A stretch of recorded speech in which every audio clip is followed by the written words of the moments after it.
All right, all right, all right.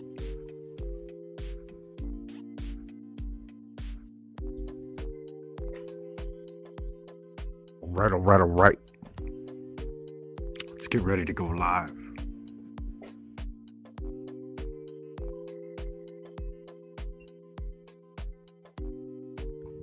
All right, all right, all right.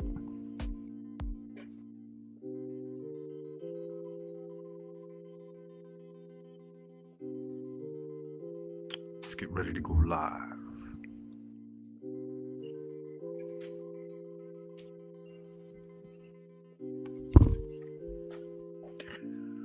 Trying to adjust things here behind the scenes, guys. Give me a second.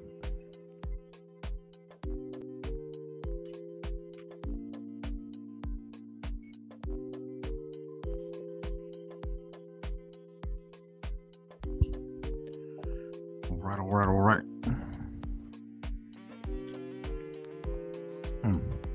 It's not loading up my earphone for some reason. It's weird. Let me try popping in the second one. All right.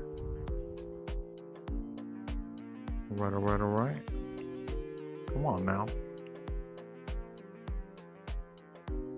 Playing games with me.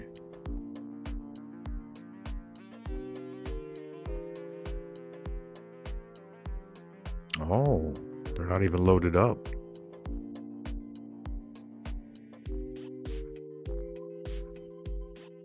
Let me see.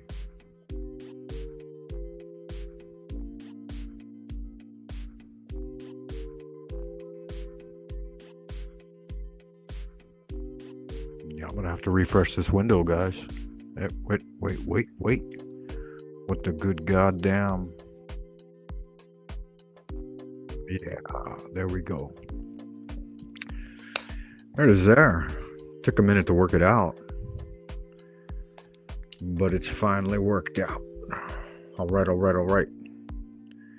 With no further ado, let's roll that Frank Monday intro one time.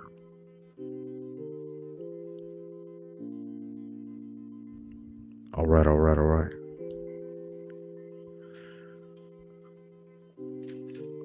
I certainly hope y'all good-looking, sexy people doing all right out in Happy Land tonight. FM radio, Frank Monday coming at you one time.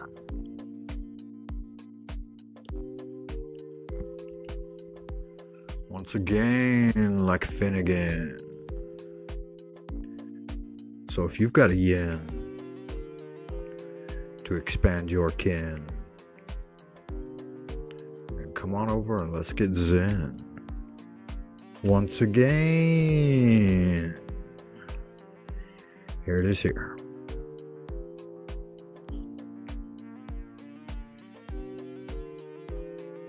Productions coming at ya.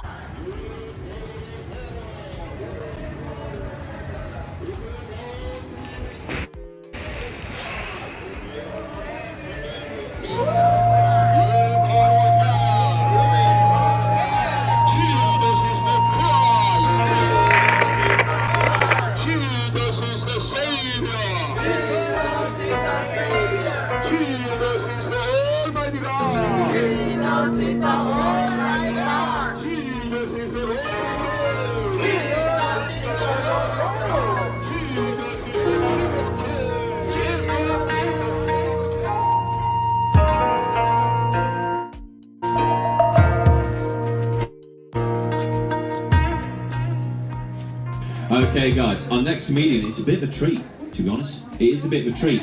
He's been away for 3 years. He is now back from the dead. Well, America. Give a big round of applause for Frank Monday.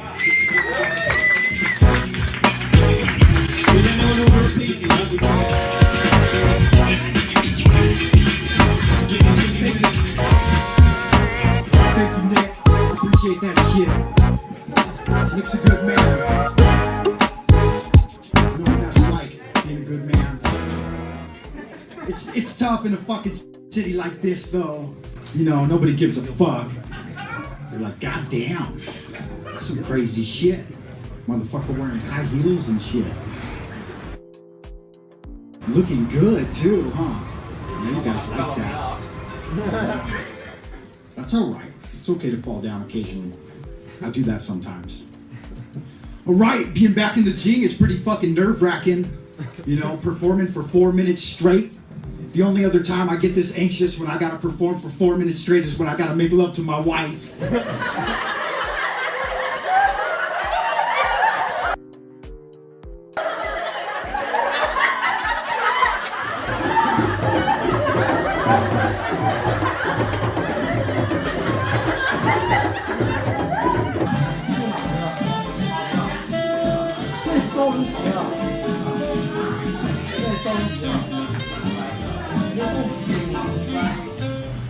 Onion ring.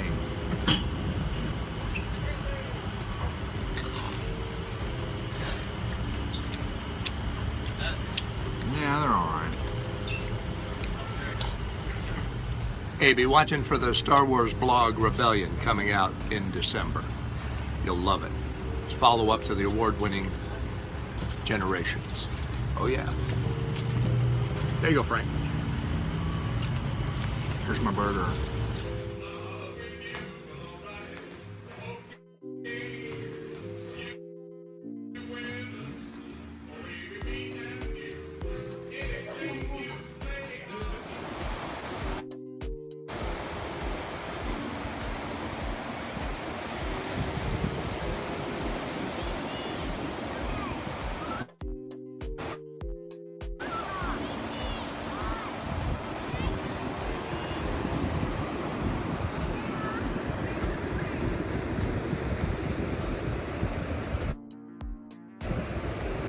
Mm.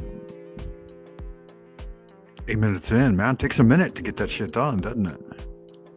Yes, indeed, it does. Takes about a minute.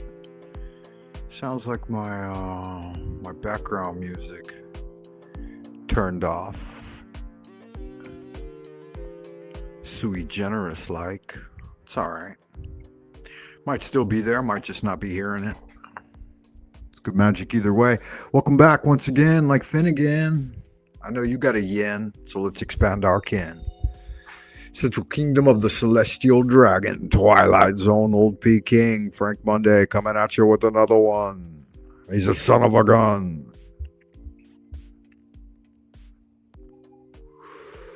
We are far behind the bamboo firewall, broadcasting to you from beyond the veil of the aether ways. We're going to be getting into some Maya now, again. Yeah, it's good magic. We got some other things lined up. We're going to check out the Scholar Warrior from 2024. Let me get this on up out of here. Get on up out the way, bitch. It said get on up out the way. I says move your big old fat ass out my way, biatch. Cause I'm coming through, and I'm moving, and I'm grooving, and I'm jamming to the tunes of Frank Monday's hit single, Get Out the Way. Check it out on SoundCloud or Spotify or wherever you get good music.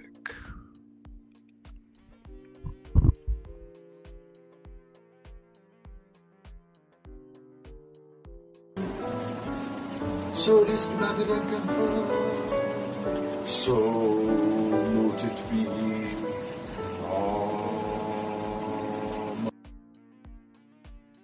In conjunction with the 100-day challenge. In conjunction with the 100-day challenge.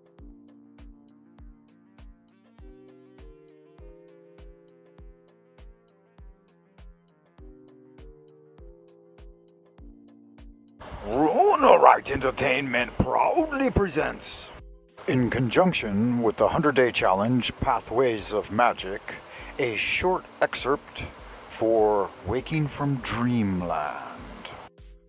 Greetings, Wayfarer. When you arise in the morning, contemplate what a precious privilege it is to be alive, to breathe, to think, to feel, to act, to enjoy, and to love. Because, after all, love is the law, love under will. Well, at this point, everyone, I'm well into the 100-day challenge, and I was contemplating about when you arise in the morning and what you should do to begin your day. I think there are some different things you can go about. Here you can see me getting up first thing in the morning. And here I was just putting some gentle pressure on my third eye in order to memorize the dreams in my mind. Here you can see my dream journal that I keep at the side of my bed. I'm going to go ahead and grab that, everything first thing in the morning after dreaming, if there was some significant dreaming, and jot down a few key words. I think when you pass from Dreamland back into the waking world, there are a few key distinctions about it. Like, first of all, you could have active recall. Second, you might not remember anything prior to returning from Dreamland. And additionally, you might be roused from sleep by someone else, which isn't the best way. I think the best way is when you command yourself to wake up at a certain hour, and then you wake at that time.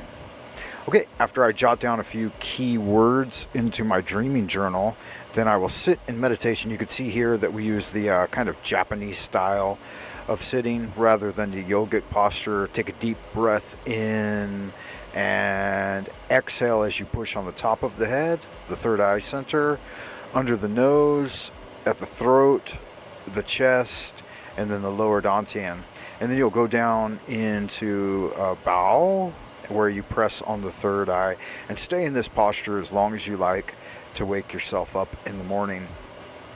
You can rinse and repeat this action. I do it 3 times, all the while just keeping the mind clear and free from distraction.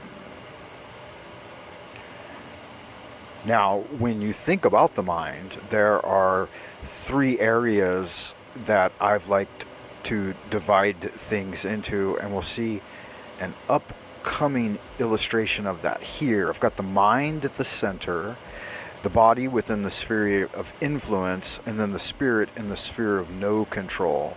So we have thoughts, words, and actions that we have direct control over.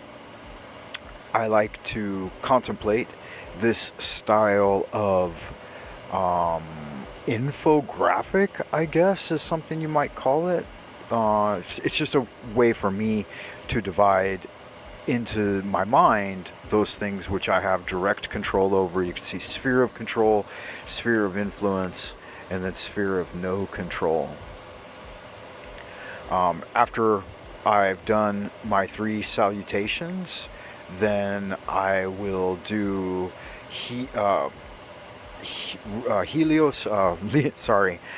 Liber Resh Helios, or the 4 adorations. There's one in the morning, one at noon, one at sundown, and then one at if you waken at midnight or before you go to sleep at night.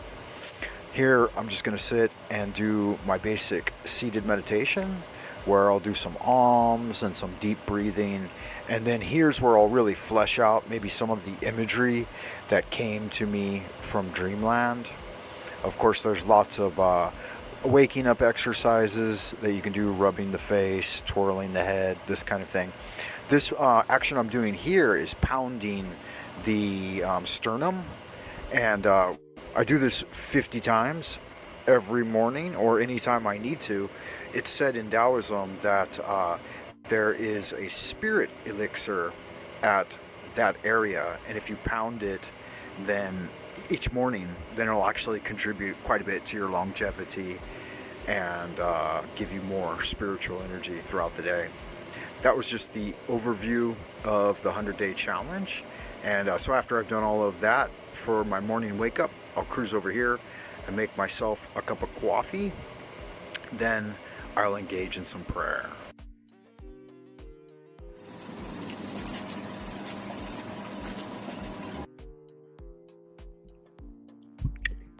All right, Frank Monday, we can appreciate it. But can you tell me, sir, what does a basic prayer look like? And maybe that's what you had already planned and had in store for us. I appreciate everybody stopping by tonight, whoever you are, wherever you are, and whenever you are receiving this transmission. This is FM Radio's Frank Monday coming at you once again like Finnegan. And so 100-day challenge, Scholar Warrior, coming up spring equinox, guys. You might want to join me on this one. It's going to be good magic, I can assure it.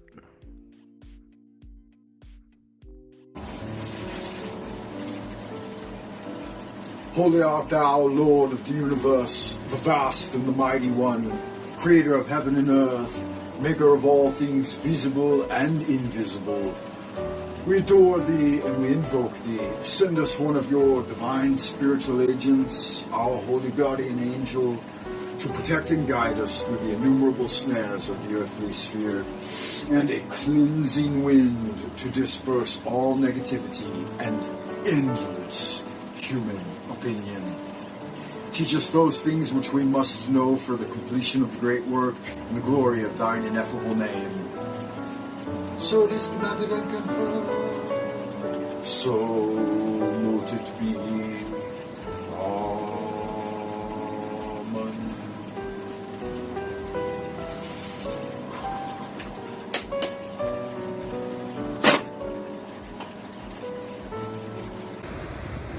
Thank you for stopping by, everyone. Good luck with the 100-day challenge and good magic. All Right Entertainment proudly presents. Yeah, all right. So that's a prayer I came up with based on the Arbitel of Magic. And it's just basic incantation to get the day going. I like to use it throughout the day. A couple of times a day, really. Of course, I'm still doing the Liber Resh Helios. But I like to use that one, the Lord's Prayer, and a couple of other prayers, Invocation of Total Integration, and some others, depending on the situation and the mood. But I'd say at least each prayer gets recited daily, if not multiple times per day. So it's just a part of my practice. I thought I'd share it with you. You might enjoy doing something like that of your own. I would suggest writing your own poetry, incantations, or prayers that are uniquely suited to your own aspirations and what you're up to, right? Get those ready for yourself and don't be afraid to do it. Do good magic. Oh. Hail unto thee who art raw in thy rising, even unto thee who art raw in thy strength, who travellest over the heavens at the uprising of the sun. Tahuti, god of magic, standeth in his splendor at the prow, and Ra-Hor abideth at the helm. Hail unto thee from the abodes of twilight. Remember, O neophyte, goodness alone is power, silence is strength, will regaineth omnipotence, and love lieth at the foundation. For is not love the law? Love under will, and do what thou wilt shall be the whole of the law. We're going to let Israel Regardi lead us through the invocation of Tahuti. With no further ado, got to drop this one and bring up the other one. Let's get into some good magic, y'all. Relaxation. It is important that all the exercises on all of these tapes be performed regularly. Sooner or later, some salutary results may follow. It's the wrong video. You might then wish to offer up a prayer of thanksgiving at the opening of each practice session. That's okay. Use your own imagination and ingenium to compose the kind of prayer that's... Yeah, he's just repeating what I said. We'll see what he's got here for us. This is a little bit of a different thing than I was expecting. I think I loaded up the wrong video. That's okay. We'll double check this one and see what we've got going on. And I'll be here for you if you need me. I then wish to offer up a prayer of thanksgiving at the opening of each practice session. Use your own imagination and ingenium to compose the kind of prayer that suits you and your own beliefs, rather than follow slavishly some already existent prayer, no matter how excellent it may be. At the root of all systems, metaphysical or occult, relaxation of physical and mental tension is considered a prerequisite. Unfortunately, most systems contain only a rudimentary technique inadequately developed for the use of the new student or beginner without any assurance that it will produce results. I want to present a time-honored viewpoint that is repeatedly confirmed with usage of the newer scientific techniques of biofeedback. First of all, the student is to lie down on his back on any hard surface, or on a bed with a firm mattress, or on a table covered by a thick blanket. A well-carpeted floor has been known to be most satisfactory. For some, a small cushion is permitted for the head. The basic idea is to let the hard surface support the body.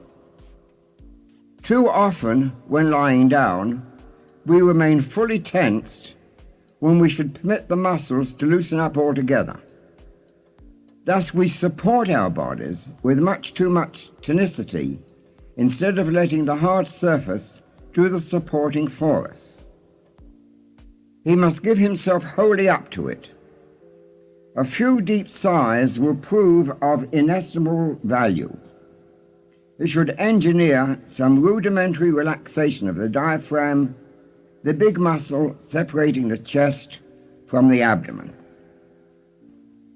What is proposed then is for the student to consider in his imagination every part of the body from brain to the tips of the toes. No intricate knowledge of anatomy is really required. On the other hand, however, if the student has been taught the broad outlines relating to anatomy and physiology, he may find that knowledge useful.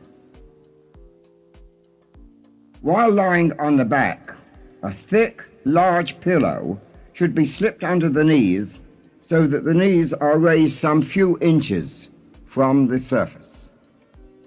This tends to induce a mechanical relaxation of the spinal muscles. Let him now cross one ankle over another, the heels resting on the hard surface, and fold the hands over the abdomen by interlacing the fingers.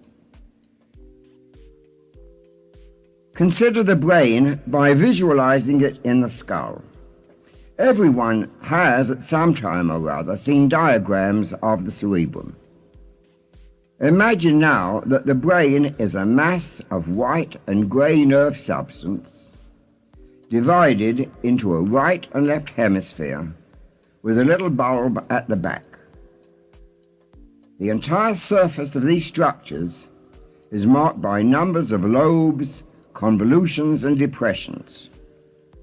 Try to feel that this brain, normally white and grey in color, becomes pinkish in hue as you think of it.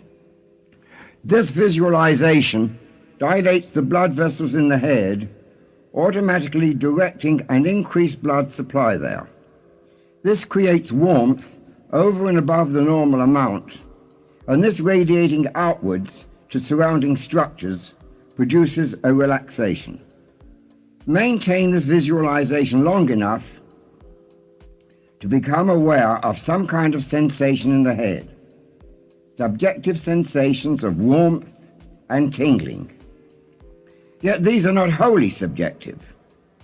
Biofeedback experiments indicate that the temperature of fingers or toes using this method may be increased by a degree or two.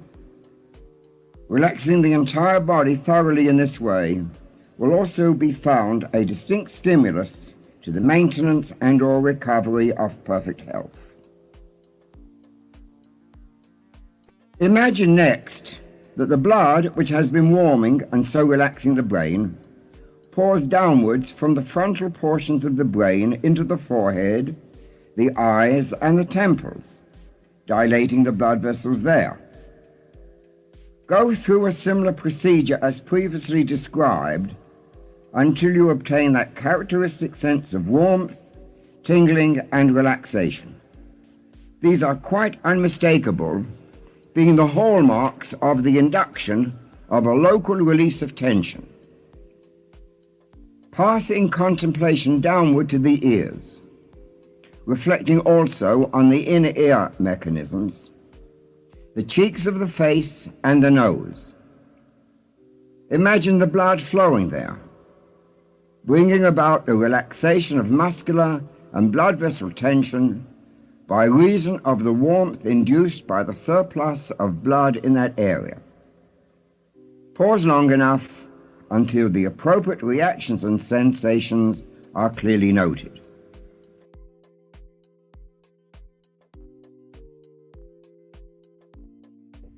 Yeah, it doesn't seem to me that that video section was complete.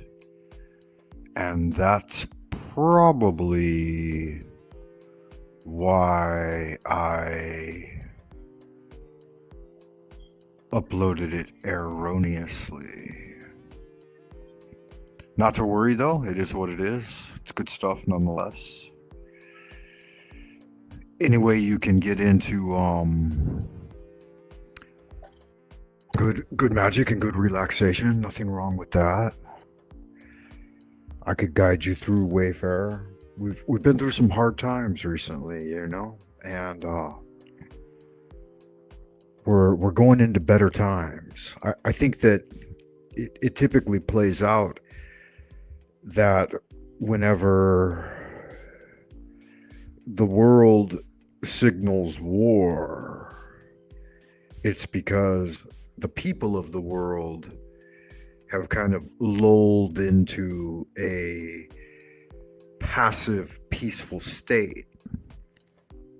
And you don't have to be lured out by that, right? You don't have to let the warmongers rattling their sabers and banging the drums of war tease you out of your hibernation. Early too, right? It's only January.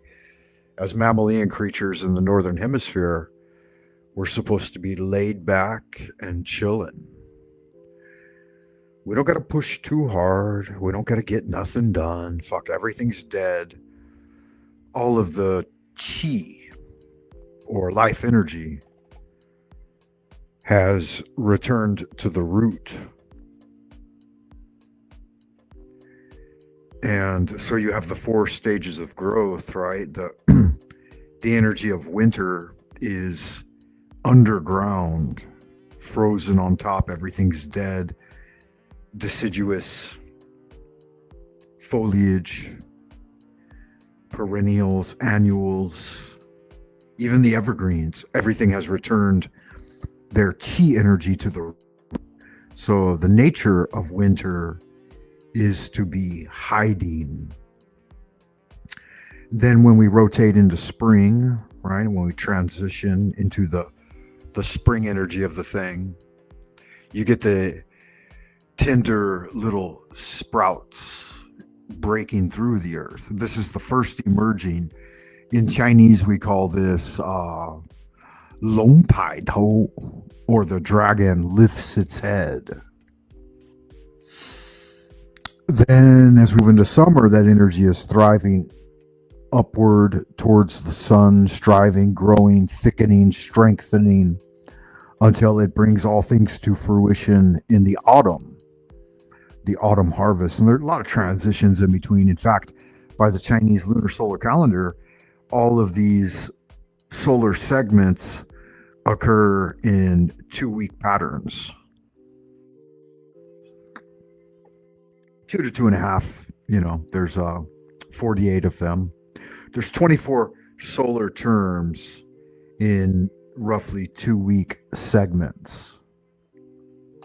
And that's the complete cyclical nature. Cyclical. You say data, I say data, of a year, of a given year. And it's good magic. My thing didn't want to load, man. I don't know what's up with that. It's kind of weird. Not exactly sure why the StreamYard is cock blocking me, but it is what it is, right?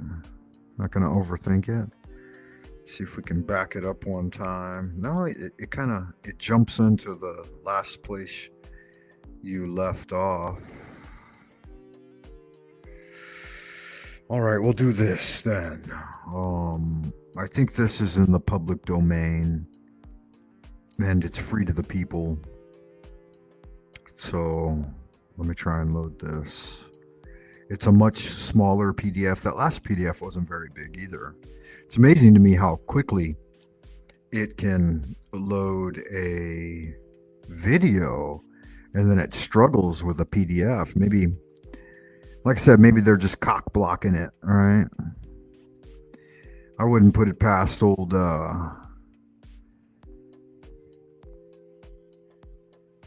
StreamYard to do that. Okay, this one seemed to process pretty quickly. See if I can't add it to the stage one time. Yeah, looking good, huh? Can you guys see that all right? I think y'all good-looking, sexy people out in Happy Land can see that all right. So we've got the old Peter J. Carroll's Chaos Magic in a Nutshell. And kind of magic in general, right? He's building off of Aleister Crowley's definition of magic. He says, in chaos magic, we treat belief as a tool of magic rather than as an end in itself. Thoughts are not facts. Belief attracts confirmation. Nothing has an ultimate truth. Anything remains possible. No ultimate truth. Anything remains possible. New TARP. It says V prime language. I thought it was E prime language. We prefer the precision of V prime language and thought. After all, nothing really is anything else. Of course, in all probability, in a probability-based universe such as this, allegedly, some things remain more possible than others. Fortunately, we can precisely calculate how much probability distortion a given act of magic will produce using the following equation.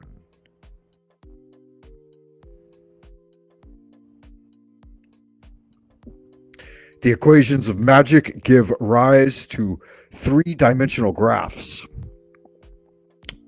The first of which, traditionally known as the tripod of Stochasticos, shows that an event with zero probability of natural occurrence can occur under the influence of sufficient magic. Unfortunately, the ingredients of the amount of a magic applied to the situation, the spell, do not equate to easily measurable phenomenon. Where G equals gnosis, two particular altered states of consciousness, L means the magical link, S means subliminalization of intent, and B means belief. To achieve maximization of all these factors, the magician may in practice utilize wands, robes, the astral temple, sigil magic, barbarous tongues, rituals, and other means of egress from normal states of mind, even though in theory a supreme exponent of magic could achieve it all whilst sitting quietly in a chair or standing in a hallway, as I once did. Rather like a mathematician working without pencil or paper, wastebasket, blackboard, geometry instruments, books of reference, or a computer. In a technique somewhat analogous to a mathematician, using the vast store of axioms, theorems, and conjectures developed by other mathematicians and suggested by nature, magicians evoke and invoke various real and imaginary entities, archetypes, and egregores on the basis of the experimental belief that the universe probably contains something somewhere that knows how to do anything, or to confer any knowledge or ability the magician might require. Yeah, it's good enough, right? Pascal's wager right there. Just what that something might consist of remains a subject of ongoing debate and metaphysical taste. Proclivities, as it were. In some cultures, magicians have applied to the ancestors or the dead, or to the spirits of totemic animals or natural phenomena. In others, they have invoked entities from the pantheons of pagan gods, or the saints and lesser spirits of monotheistic religions. Some contemporary magicians prefer to experiment with the belief that their own subconscious either contains astonishing knowledge, and at the quantum level, maybe, right? And power that it can somehow tap into such things using, and here he says it, some sort of quantum non-local psychic network, the Aether Net. This can include sources of alien extraterrestrial intelligence as well. Either way, such spirit guides seem best interfaced with by personifying them as animate entities, as our neurophysiology has largely evolved for such forms of interaction. Work with entities requires considerable skill and discrimination. As with people, some talk rubbish, behave unreliably, and have only menial abilities, whilst others display towering genius, have extraordinary abilities, and seem worth cultivating as lifelong friends and allies. Yeah, I definitely can discern between the two there. When evaluating work with entities, the magician always needs to ask, do I get out at least as much or more that I put into this relationship? Do my evoked servitors actually distort probability in the required direction? Do my invoked gods and goddesses, daemons and demons actually inspire me to accomplish more than I could by ordinary means? And if not, you need to reassess your relationship with them, right? ROI. Whilst the supreme exponent of magic in principle invoke or evoke anything by pure will and imagination alone, many of us seem to end up with a temple full of tools such as candles, circles, triangles, tomes of mythology, servitor ground sleeves, and images and sculptures of ancient, syncretic, and synthetic god forms and demon fetishes. For an extensive grimoire of entities, suitable for invocation and evocation, see Epoch, the Esotericon, and Portals of Chaos. That's it. That's the extent of the document there, guys. That's the whole thing. It is what it is, right? Wow, what a thing. Kind of a big deal, right? If you haven't read it before. I did a professional voiceover level of reading that. If you go back and edit the mistakes out, that's ready for publication right there. It's good magic, man. I can appreciate it. I've got some videos on here made by myself that I've watched hundreds of times. One of them is The Alchemist by H.P. Lovecraft. There's a couple of mistakes in it which irritate me. I might redo it at some point. But good God, its level of dictation is near near perfection. Really, really good. But that's just me jerking myself off, right? But yeah, it turned out really good. Took a long time though. I think it took me about 8 hours to knock that one out. And by the end of editing, I was already pretty tuckered out, and that's why some of those errors slipped through. So that's Peter J. Carroll's exposition on chaos magic. Let's get Dr. Angela Puca's assessment. Sit back and enjoy, right? Listen quietly while a PhD level scholar gives us her breakdown of the thing. I will roll back that volume just a hair. Yeah. And this gal here, she's really my cup of tea. With no further ado, Dr. Angela Puca on chaos magic. Are these the core practices in chaos magic?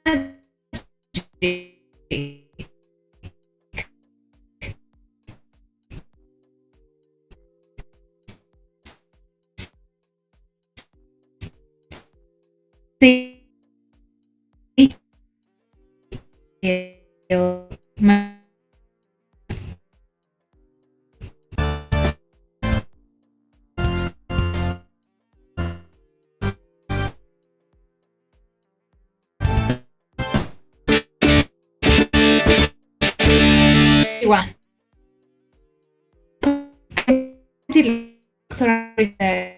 And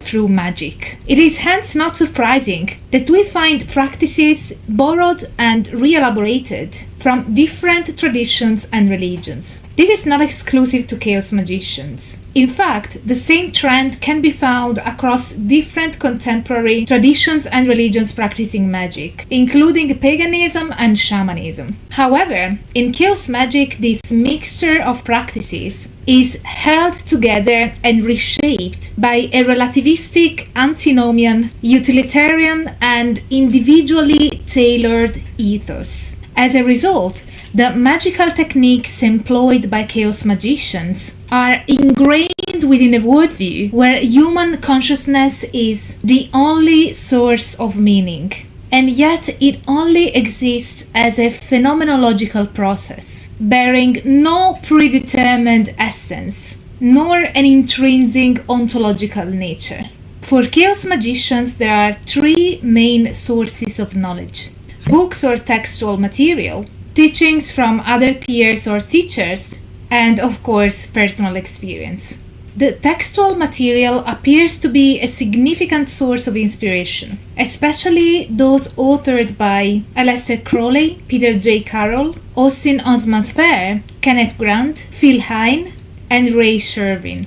The Liber Null and Psychonaut by Peter J. Carroll is possibly the most inspirational of them all. And this appears to be especially true for Chaos Magician in relation to its first chapter, called Liber MMM, which stands for Magic, Mind Control and Metamorphosis. This document is centered around the idea of overcoming mental conditioning, which come from one's personal experience and external inputs. In order to be successful at magic, Peter Carroll deems necessary to control the mind in order to bring the metamorphosis about. The key techniques listed in the Liber MMM aimed at achieving such a goal are motionless posture, breath control, and no mind, no thinking.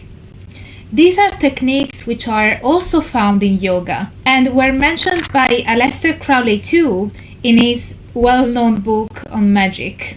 The idea here is to quell the mind, body and physical sensations, to get to a state where the magician exits the conventional reality to enter a meta-reality, the matrix whereby the fabric of the physical world is susceptible to be reshaped by the will of the magician. Once this state of full potential is reached, Carroll explains that a single pointed focus is needed to direct the will towards the desired end. After all, scattered light will never burn like the sun's rays concentrated in one small area through a burning lens, right?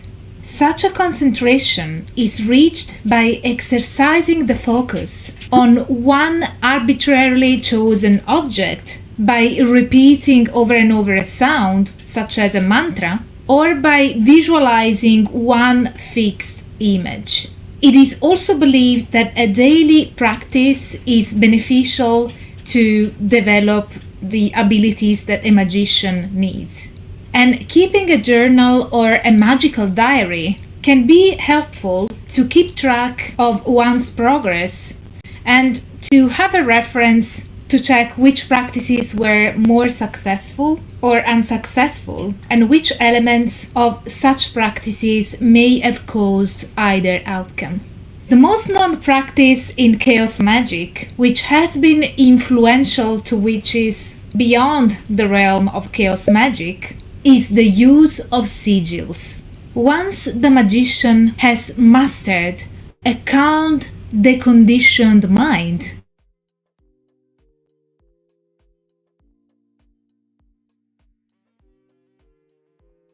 ready to cement or seal their will into a physical token to bring the intended change about. This is what the sigil is, and it was originally devised by Austin Osman Spare. As Goodman highlights, while many ceremonial magicians treat the magical wheel as the teleological endpoint of the spiritual progression, chaos magicians tend to identify the wheel with Kia or chaos. In this sense, chaos magicians articulate a postmodern ideology in which the wheel does not represent the realization of one's essential spiritual nature, but rather a tool to generate the metamorphosis. The magical wheel is actualized through the gnosis, a state where the boundaries between subject and object fade, and the single-pointed focus is believed to pierce through to affect changes to one's reality. The role of the sigil here is to be charged by the will of the magician in the aforementioned state of consciousness, to seal the will and bring it to physical existence while the fabric of reality is still permeable in the state of gnosis. As a result, the sigil is believed to act as an anchor between the realm of potentiality generated by a state of gnosis and the physical realm of the ordinary reality. As such, it will represent a trigger to the unconscious mind of the magician, to their will with the capital W, to turn the intended potential into actual manifestation. And keep in mind, it is somewhat non-personal in that if you utilize this type of inquiry into this realm, you may or may not get the blue 1968 Blue Beetle that you requested, right? It might be a 1969 baby blue beetle. So if you're looking for a Volkswagen, you're going to get a Volkswagen, but it may or may not be exactly to your specifications, depending on how single pointed your will is. But now let's see an example of how a sigil is made according to chaos magic. These are a few examples of how to create a sigil according to chaos magic. There are actually a few more, but these are the ones reported in the reference literature. As you can see, even in this case, we can appreciate the chaos magical philosophy, which is to strip things to their bare essential. Basically, according to chaos magic, you can create a sigil by spelling out the sentence which reflects you. Yeah, all right, yada yada yada with all this. This is some low level stuff here, but it's an entry point, you know, at least it's a place for people who would otherwise not have an angle on it begin to manifest along the lines of their own endeavors. However, I would say go through this process of reduction, and then from your reduced sigil, bring it back out through a system of growth to its natural complexity with that same intended desire in mind. And so you solve et coagula, coagula et solve, right? You boil it down into the thing, and then from that seed thing, see it play back out through magical scripting and the flourishing of that thing. Visualization, art, of course, writing, any means by with which you may do that. But take that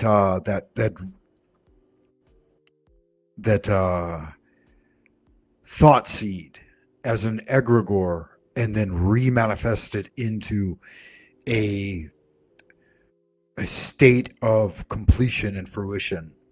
Far more useful than just boiling it down. You've got to boil it down and then grow it back up. The homunculus, as it were.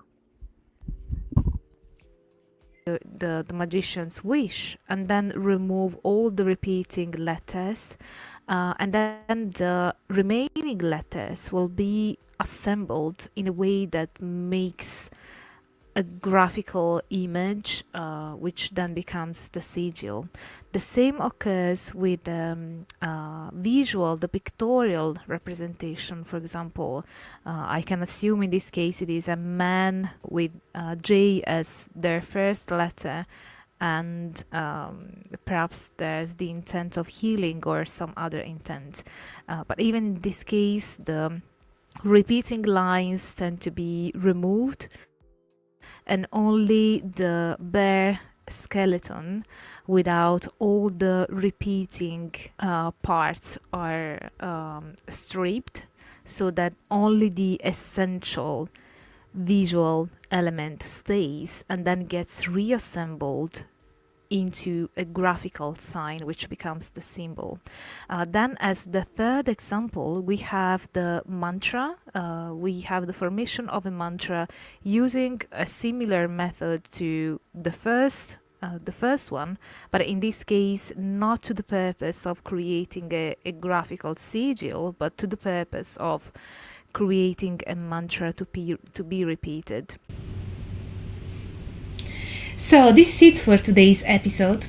Before we wrap the video up, please allow me to introduce to the Inner Symposium my new patrons and new channel members.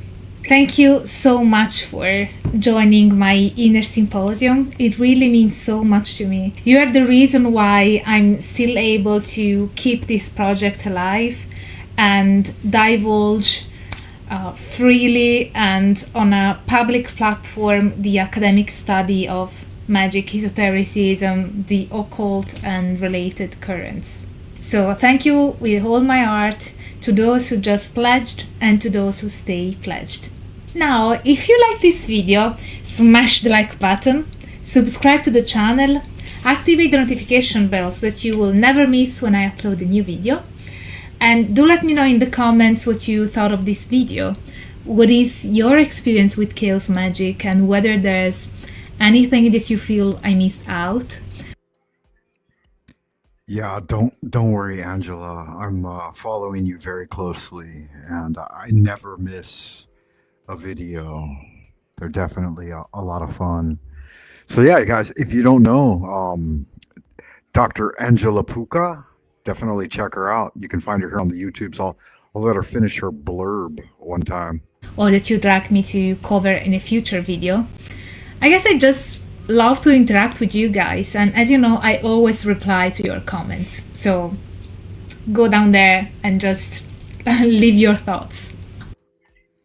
Yeah, it's good magic. And with like her sub base of like hundreds of thousands, I believe. I think she said around 50 to 60,000.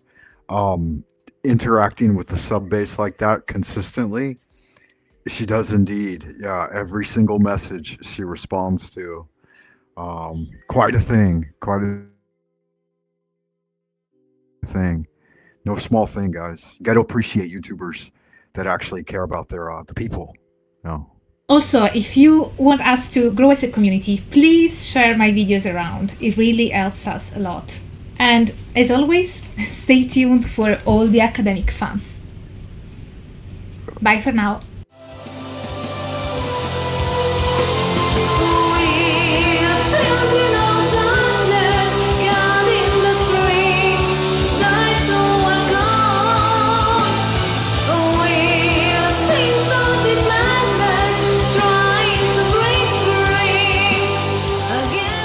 So good. So good. CG.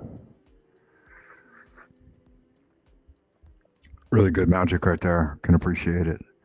I hope you can too, Wayfarer. Wherever you are, whoever you are, and whenever you may be receiving this transmission, I remind you, this is Frank Monday broadcasting to you from the Central Kingdom of the Celestial Dragon, Twilight's own old Peking, going live once again like Finnegan.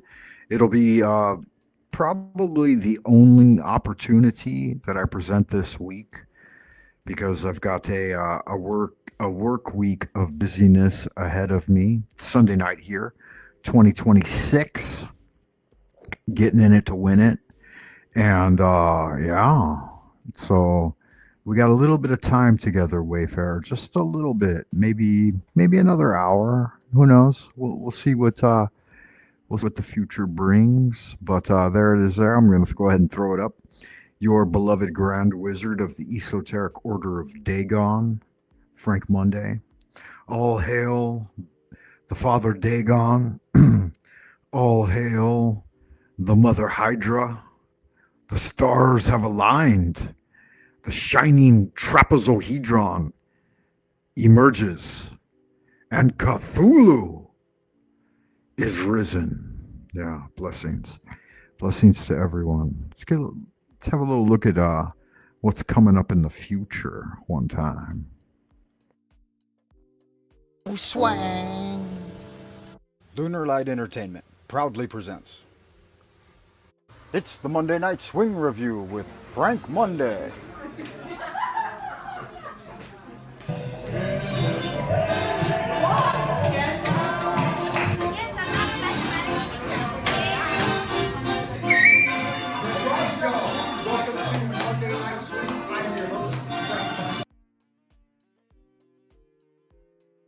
Wow, there's bacon on it too. Nice surprise there. 5, 6, 7, 8, kick and shake and shake. Oh, shake it and shake it and shake it up.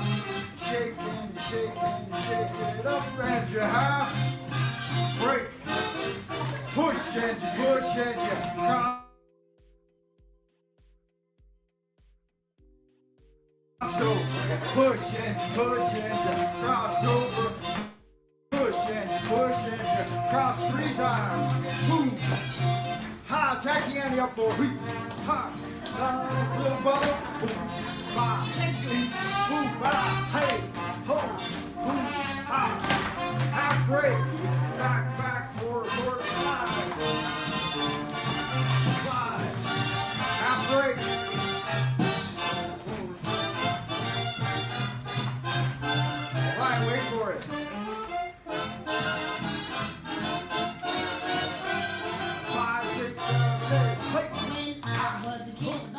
Thank you for watching Lunar Light Entertainment. Have a great day. Yeah, that was a big night at the Hot Cat Club. We ended up having about 50 cats in there swinging their things, and 35 gals maybe, right? 15 dudes.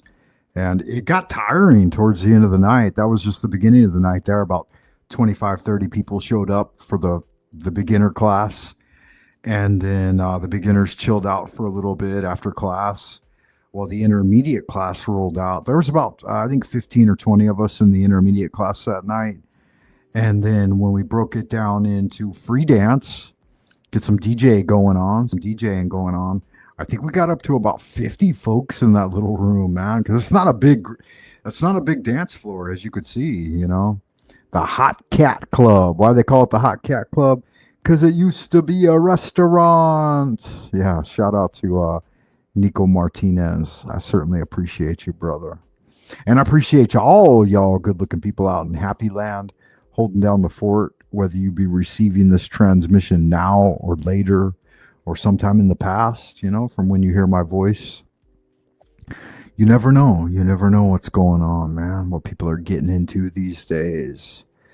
Let's go ahead and roll right in to the next clip. We take a brief, as it were, music break so that we can highlight Dweller of the Dark.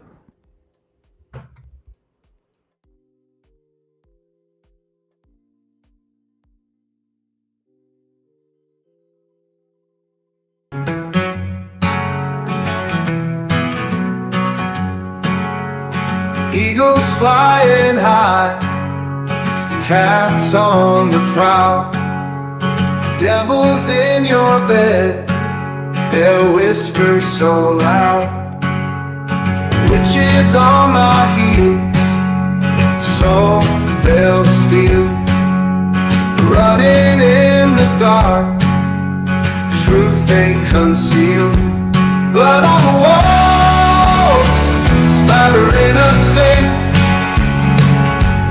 God can't help the dead, no time to think.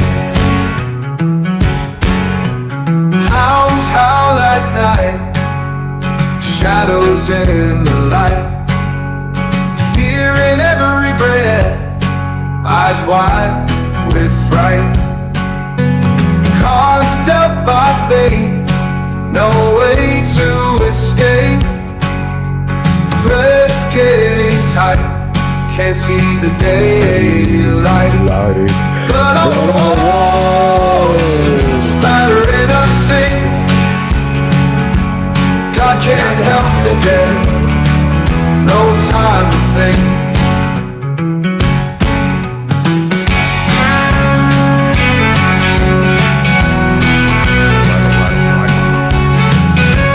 Good song. Dweller of the Dark.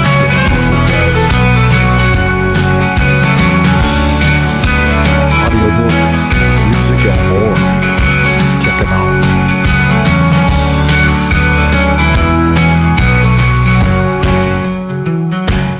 Cards dealt by fate, no way to escape. Threads getting tight, can't see the daylight. Blood on the walls, splattering us safe. God can't help the dead, no time to think.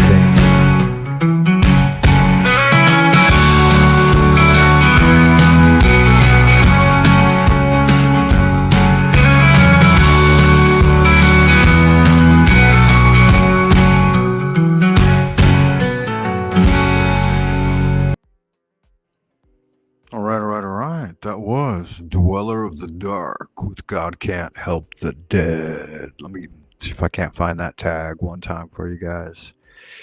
It's in the old doobly-doos here. One by one, looking through them. There it is there. www.boobtube.com/ at Dweller of the Dark. It's good magic, man. Make sure you check him out. Tell him Frank Monday sent you. If you don't, I'm going to hunt you down And I'm not going to be happy about that.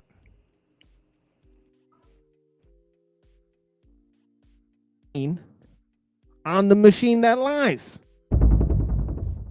Ooh, all right, entertainment.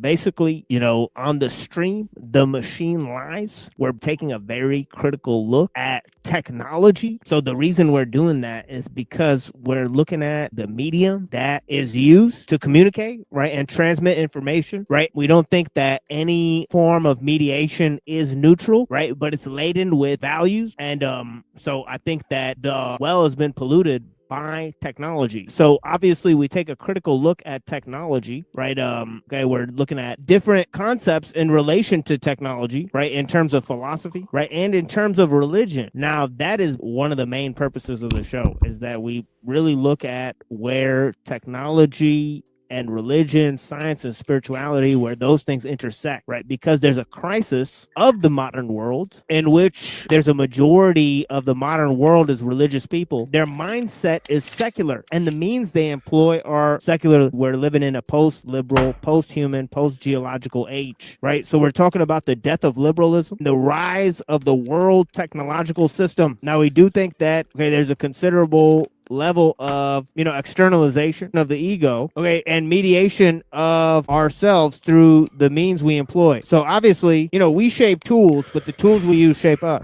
right? So that's one of the main things we're trying to get across on the show, is how technology changes human psychology. If you question the means you employ and what the objective factors of power are in our age, right, then that's the most important question you can ask. Right, that's the most critical stance you could actually take, right? Like, most people don't question, how or what means they use to question, to ask the question itself, right? So we're actually taking a critical look at technology, right, as a primary form of communication, as an objective factor of power in our age, right? And we think that basically we're assuming that a lot of the stuff that we see through this medium is totally made up, right, fabricated, and that is based on the fact that it is artifice. It's produced by a machine, right? So we talk about the lies of the machine on the machine that lies. Yeah, there it is there. That's what it is, right? It's the lies of the machine on the machine that lies. Yeah, I was just over there, guys. I spent in fact, right, for FYI, which may be TMI, but I spent my entire day pretty much over TMLs today, guys, from like morning till evening. He had a big show. I think it was maybe 6 hours long, but I was in the house, attentive, paying attention, interacting with the content there. So one of my favorite channels, absolutely. Another one of my favorite channels, which I don't think gets enough love here on the old boob tubes, right? The YouTubes, for the J Dogs in the house, coming at you one time, right? Is Jack Talcott's channel, guys. Have you guys heard of Jack?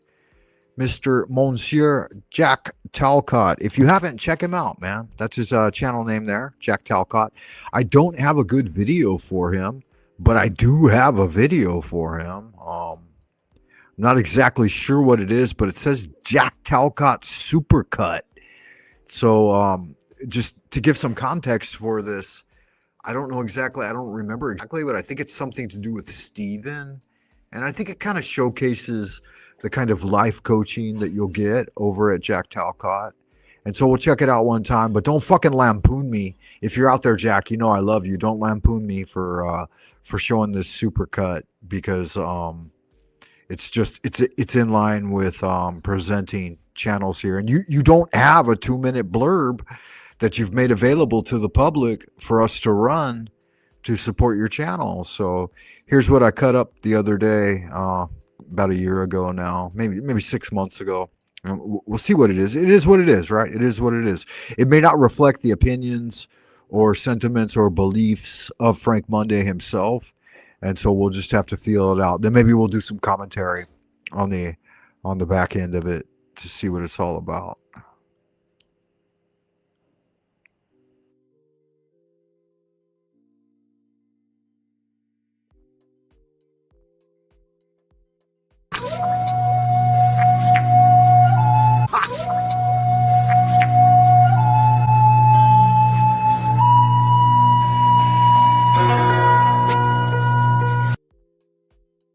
It's psychotic behavior.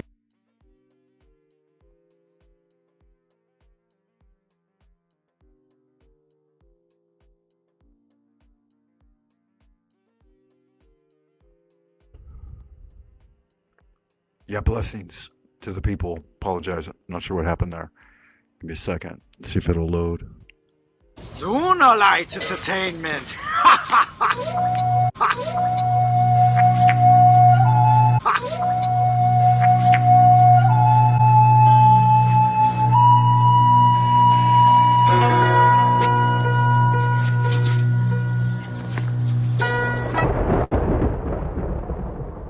Hello. Jack Talcott exposes Jack Talcott. Stephen.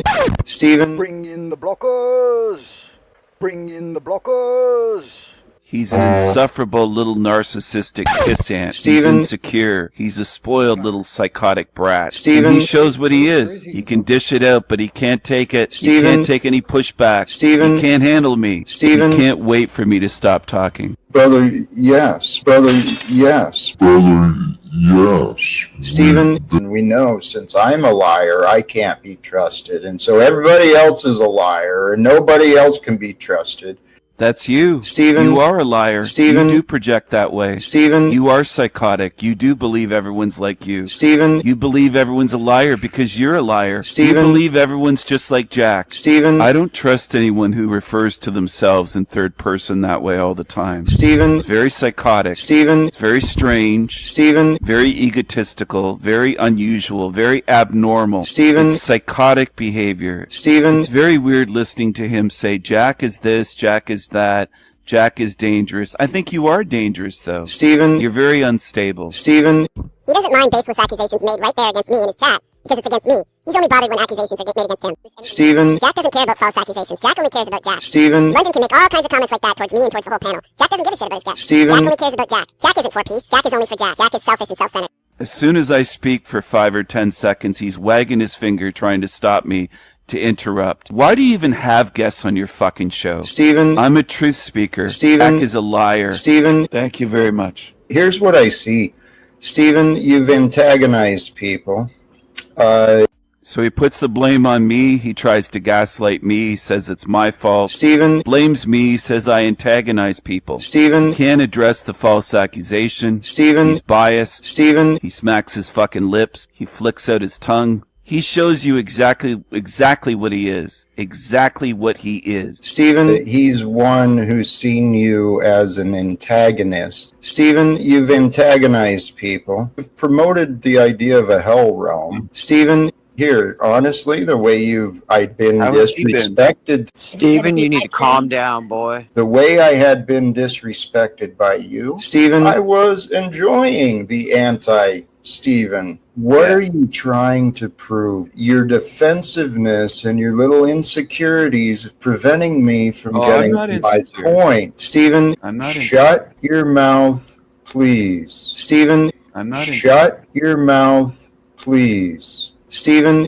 shut your mouth, please. Stephen, I'd love to shut your mouth, you little pissant. Stephen, you need to calm down, boy. And your irrelevance is shining, Stephen. Okay? So the holy peacemaker calls me irrelevant. I'm an intelligent being. I bring comedy, entertainment. I bring excellent points that match up with reality. You're an insecure, jealous little fucking pissant narcissist. I've tolerated you. I've put up with you. Stephen, I've tried to enjoy you here on this live stream. You're full of shit, Jack. You're full of yourself. You only enjoy hearing yourself speak, you miserable little pissant. Stephen. You miserable little narcissist. You homeless bum. You're a failure in life. Stop blaming everyone else for your failures. I don't really give a shit right now, Stephen, about you and your personal problems with London. I don't, Stephen, I will not continue your egoic nonsense here with me. Stephen, great. Get over it. Is that fair? Am I wrong? Did I fuck up? I feel like you're mad at me, Jack. You're a loser and a failure. You're not relevant in the world. Stephen. You're just seeking attention. Stephen. You're an angry little narcissist. Stephen. Throwing a tantrum. That's all that you are. Stephen. Every day. Jack is insecure. Jack wants attention. Jack is a spoiled little crybaby. Jack wants everyone to care and listen to Jack. No one cares about what Jack is saying. No one believes you. You're a bullshitter. You're full of shit, Jack. You're a loser. You're a narc. And that's what everybody's showing. Thank you. Nobody really cares about what Jack's message is, and that's what everybody's showing. Thank you.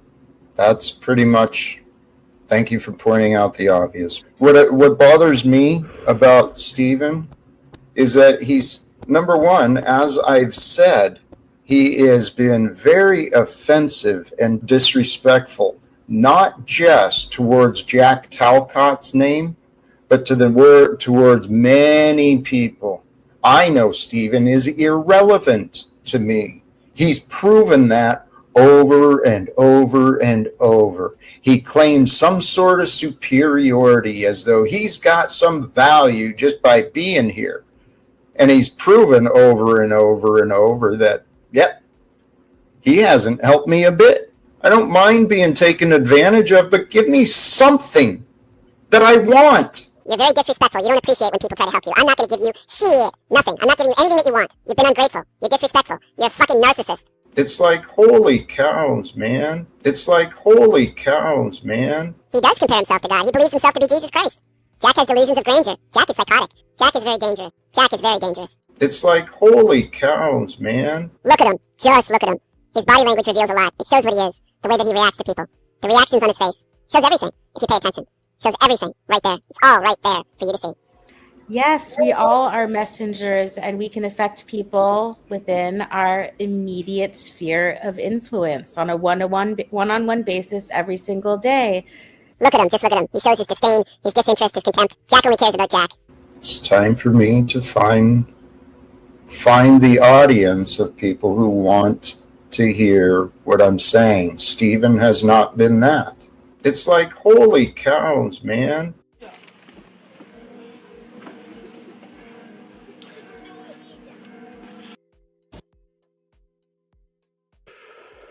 Yeah, all right. I mean, it is what it is. It speaks for itself, right? Yeah, I don't know what you think it is or what it is not, but you can check it out at buymeacoffee.com/Frank Monday. Put a little something in the tip jar. We've also got this livewithoutfear.com. You can join the mailing list and get updates periodically about what's going on with the Jack Talcott show. If you haven't told a friend or engaged with the stream, you might like to give it a shot, right? I mean, everybody gets their own response from the universal energy. So the essential equation is going to play out differently for everyone. In my humble opinion, Jack's a good guy and he's trying to do a good thing, right? His main message is to live without fear, love, light, and peace. All that happy horse shit that makes a hippie guru a likable type individual, you know? He's got high optics and he's trying to get shit done. So join him. He's got over 100 live chatters each and every day. Right? Like if nothing else, he's extremely consistent, very forgiving, kind of the low ground when it comes to spirituality. He doesn't impose his views. He's not a Bible thumper. He's just an everyday man, right? A good guy to hang out with from day to day. So if you like a little morning blast of spirituality, I guess for most people in the Western world, it would be evening. But for me personally, it's like 6 to 7 a.m. is when he transmits. Well, it could be anywhere from 5 to 7. And sometimes he kind of rolls into the morning a little bit for me. So I believe that would be something like between 5 to 7. The early show, right? The early bird. You could see he's got a little gray in his hair. He's a bit of a snowbird. So yeah, he does the early show. All right, the early bird discount. Get on it and get it. Jack Talcott, guys, beloved guru of peace, love, and ending all wars, man. Fuck, who can't get behind that message, right? I mean, what a thing. Others have tried in the past to get it done, but few have had the tenacity or persistence that Jack Talcott has had, right? I mean, Jesus Christ in heaven, man. Motherfucker ain't gonna give up till he gets it done. All right? It's a big deal. It really is.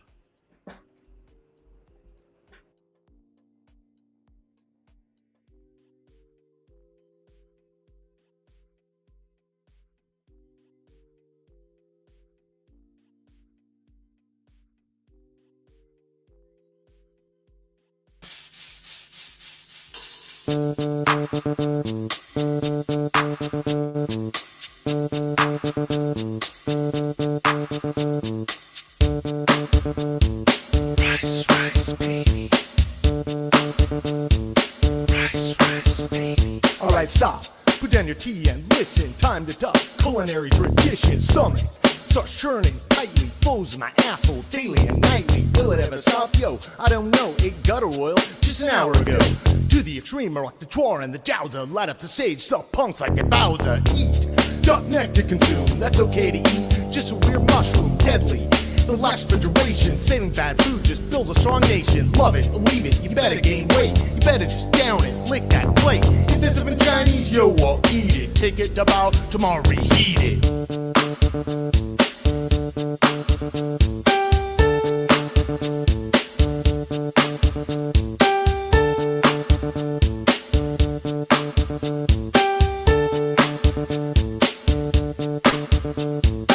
Now the crisps are jumping, MSG kick in, citrus peppers are pumping. Quick to the point, no faking. Eat that rice with a pound of bacon, stir frying. Cook quick and nimble. On the menu can't read the symbols. We can get some soup near Temple. I'm on a roll, it's time to go solo rolling. On my bicycle, gotta find a place that serves egg rolls. Girlies on standby, waving just to say hi. Did you stop? Nah, I just rode by, kept on.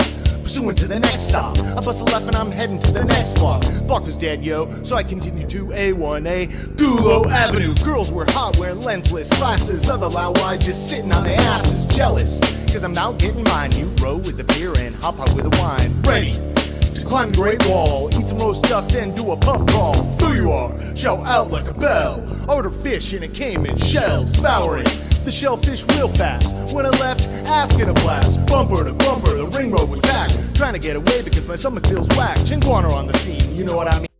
They pass me up, they chowing on some pig spleen. If they're serving Chinese, yo, I'll eat it. Take an Instagram, then I'll tweet it.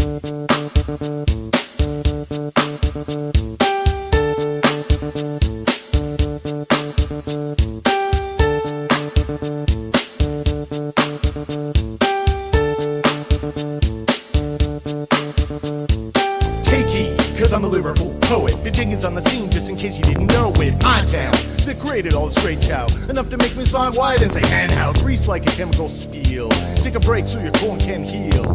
Seasoned and fried, this is a health concept. We make it hot, and you wanna come taste this. Cooks play with the blade, slice like a ninja, cut like a razor blade so fast. Other chefs will say, damn, if rhyme was a food, I'd eat it, goddamn. Keep my composure when my sphincter gets loose. Give up the beer, only drink juice. If there's something Chinese, yo, I'll eat it. Health inspection, really don't need it.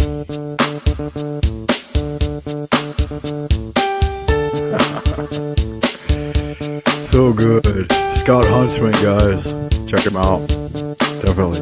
I think the OG video on his channel has like over 100,000 views. Word of the foo you are. That's a good guy, big man. I can appreciate it. Looks like Jung Me right there. That background poster. Oh god. The fucking toilet. Gnarly. In a word. Fucking guys getting it, huh? So funny, so funny. Scott Huntsman, guys, check him out. I don't think I'm doxing him. I think he has a YouTube channel with like 2 videos on it. This one and another one we did. So yeah, I didn't see any credits there. Did we have any credits? Let me see. Hopefully the motherfucker don't play again. Oh, you gotta hit play in order to scroll through it? Wow, that's weird. Let me see what's going on here. Oh, later. Let me see. Edited by Katrina. Yeah, a little bit. Produced by Win Jones and Frank Monday. Did I get cameraman as well? I did the camera work on this motherfucker. Let me see here. Scroll back just a bit. Let's see if I can't zoom in on that. Wow, my computer just froze. It's like zooming in and out. It's like way too much work. My little gay CPU. Okay, pause it. Go back. Gay, gay, gay. So gay. Ain't nothing more gay. Okay. The toilet. Let's see when they start rolling credits here. I didn't do the credits here. Written and performed by Scott Huntsman. Music by Queen and David Bowie and Vanilla Ice. Wow, that's kind of a big deal, huh?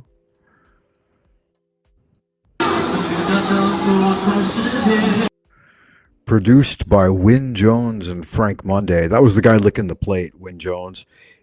I think he was the money behind the whole thing. And then Katrina was Scott's girlfriend. She did color correction and audio blending. I did editing and camera. She might have done some camera on a couple of parts of that.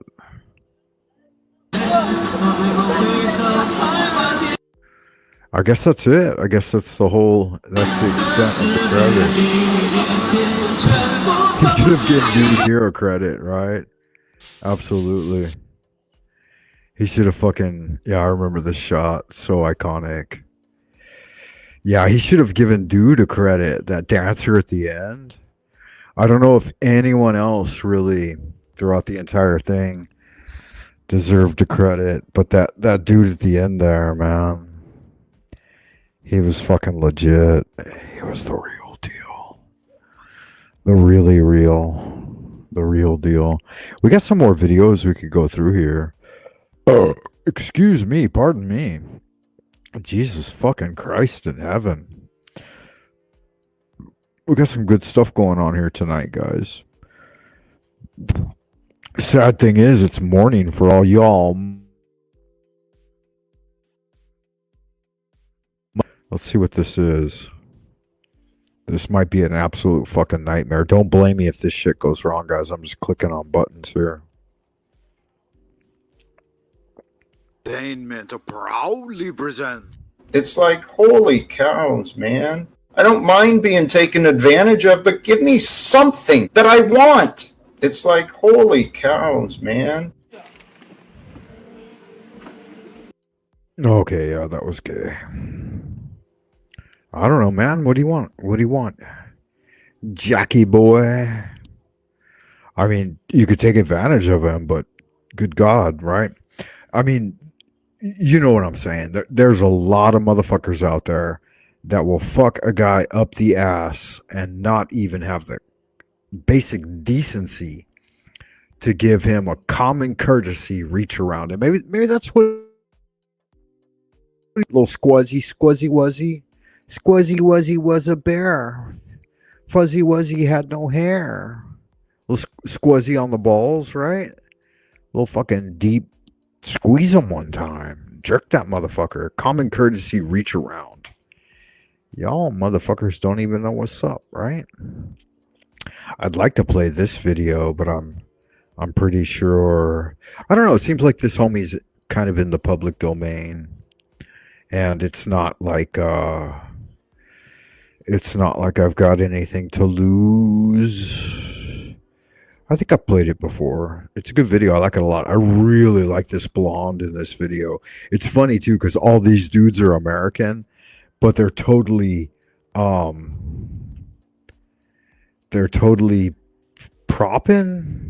prepping, what's the word? Pretending? They're pretending to be British, which is so funny, right? Check it out, Selectra. So good, so good. Really, really good. Like, I would say this is probably one of the best rap videos of hip hop. It's kind of a hip hop R&B style video of 2020.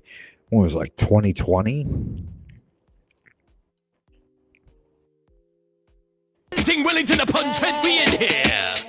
Big up on my Nathan coming through with the ganja roof. Boy, me want to chat to me, guan. Selector. Are you mental? Coming through, oh what I do? I never knew you could be do. With the bum to the boom boom bum, the bum boom with the boom boom. What you do? Put your crew in a new blue to-do. Boom on them, over by the chip shop, yo can't stand them. Then stab them and go bonkers. With the Glasgow smile for the Broncos. Did I stab him in the biscuit? Blood on me trainers? Nah, can't risk it. Pick up the skang and your man them ran. Couldn't nick a hot pot pie off me nan. And if you want a boogie, yo let's tango. Hit him with the Rambo, right up in the mango. Take me to the yard if you can handle it. Let's pop a Mandy or cancel it. Then walk and let me back so through me Burberry. I know you heard me. If you pop round in Bradford to Beth, you'll rain down the bomb. I'll turn your ugly mug into porridge. Or more to rough and tumble. £1,000,000 to get you Barney Gumble. Looking for a tassel, head to the pub. Shots free ad for the Robin tub. Come on me P's and Q's and me A to Z. You want a toasty? Come on me way to Greg's. I got a bump for a £5, that's a parking. Knees up, I'll fucking stroll in the garden. Pardon? Yeah, you lot are punces. Piss off your puffs and your fairy nonsense.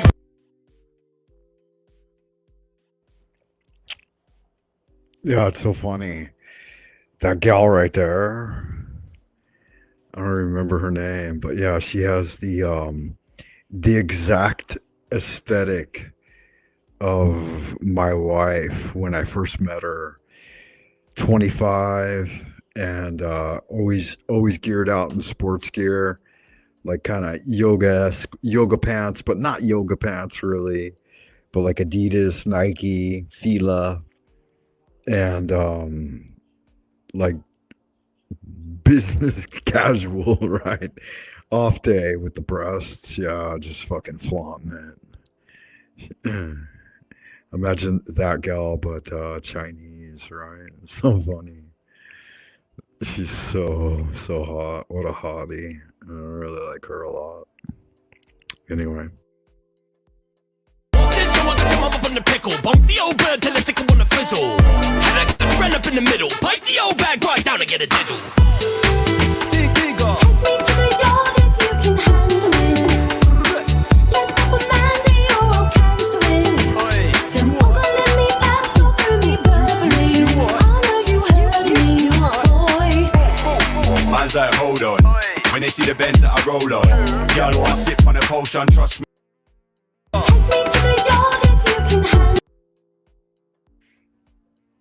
It's funny too, because like she said that exact same thing to me.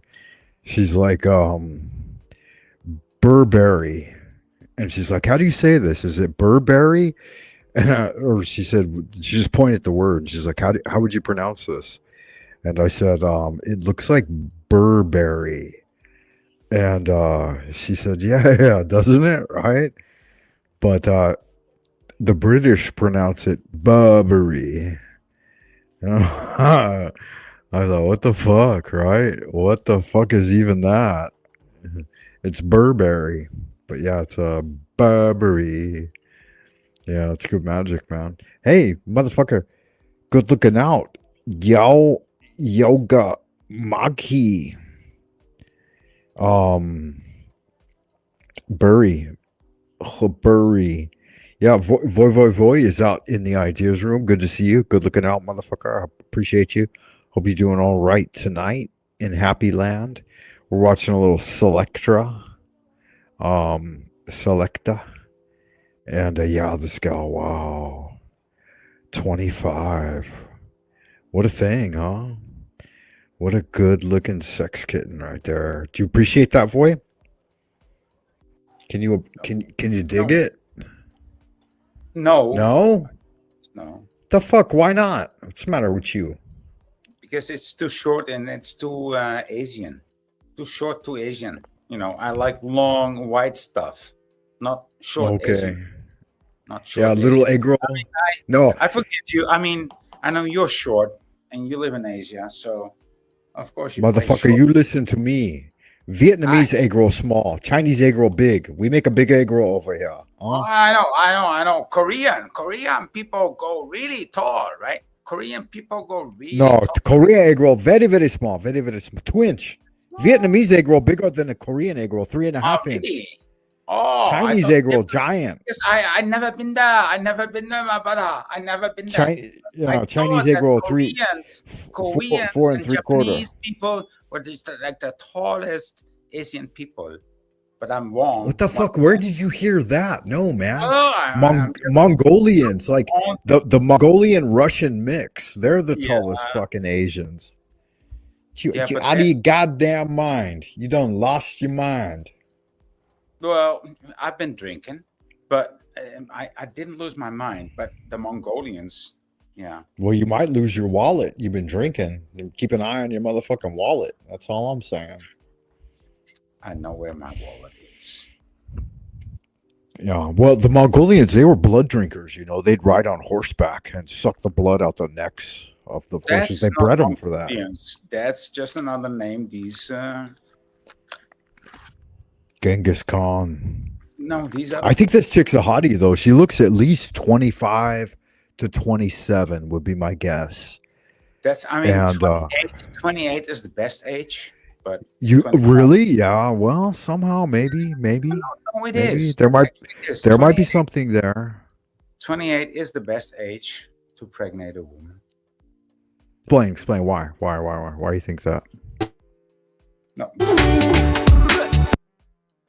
I don't think that. Look at her That's- fucking wet mouth. Jesus Christ. So moist. What's that? That's a man, baby. Why 28? Why would you say that? That seems kind of old hat to me. They're expired at that point. Isn't that What? past the expire? See, that's Yeah, what's that's wrong past with you. That's what makes you a PDF, dude. Like that's past the 28 expiry date. No, dude, that's ripe. That's ripe. No, I think you're wrong. Starting to get mold on it at that point, man. You got to throw it out. Get a fresh banana. Right? You gotta hurry up. Right? And so it's No. just okay. Yeah. So what's the best? Okay. So you don't want to hear this. 15 to 25. They say it's the range. According to the masters, not me. No, see, Not me. That's why you're in Asia and I'm in Europe. See, you don't know. What are you, 28 to 58? No. Like you I skip. mean, it's not bad. That's Dude, at this you point. skip 25 to 28. First you said like, oh, the best is 15 to 25. Yeah, and then what? 50. So what the fuck did you do Yeah. between that? Like, I heard you. You don't skip want those that. 3 years, man. I That's know- just I pure know you're- madness right there. I know you That's tried when to they be- have their psychotic break. But when I'm calling you out, you won't even allow me to call you No, out. I will. I'll commit. Go ahead. I would never interrupt you, Voy. You saved did. my life more than once. No, I wouldn't. I would never dare. How dare I? Yeah, well, you Never. do there, and that's why. I Hey, appreciate do you know L? There's But some still, L. you left out that magic age between 25 Okay. and 28. Like, what Go the fuck's ahead, wrong?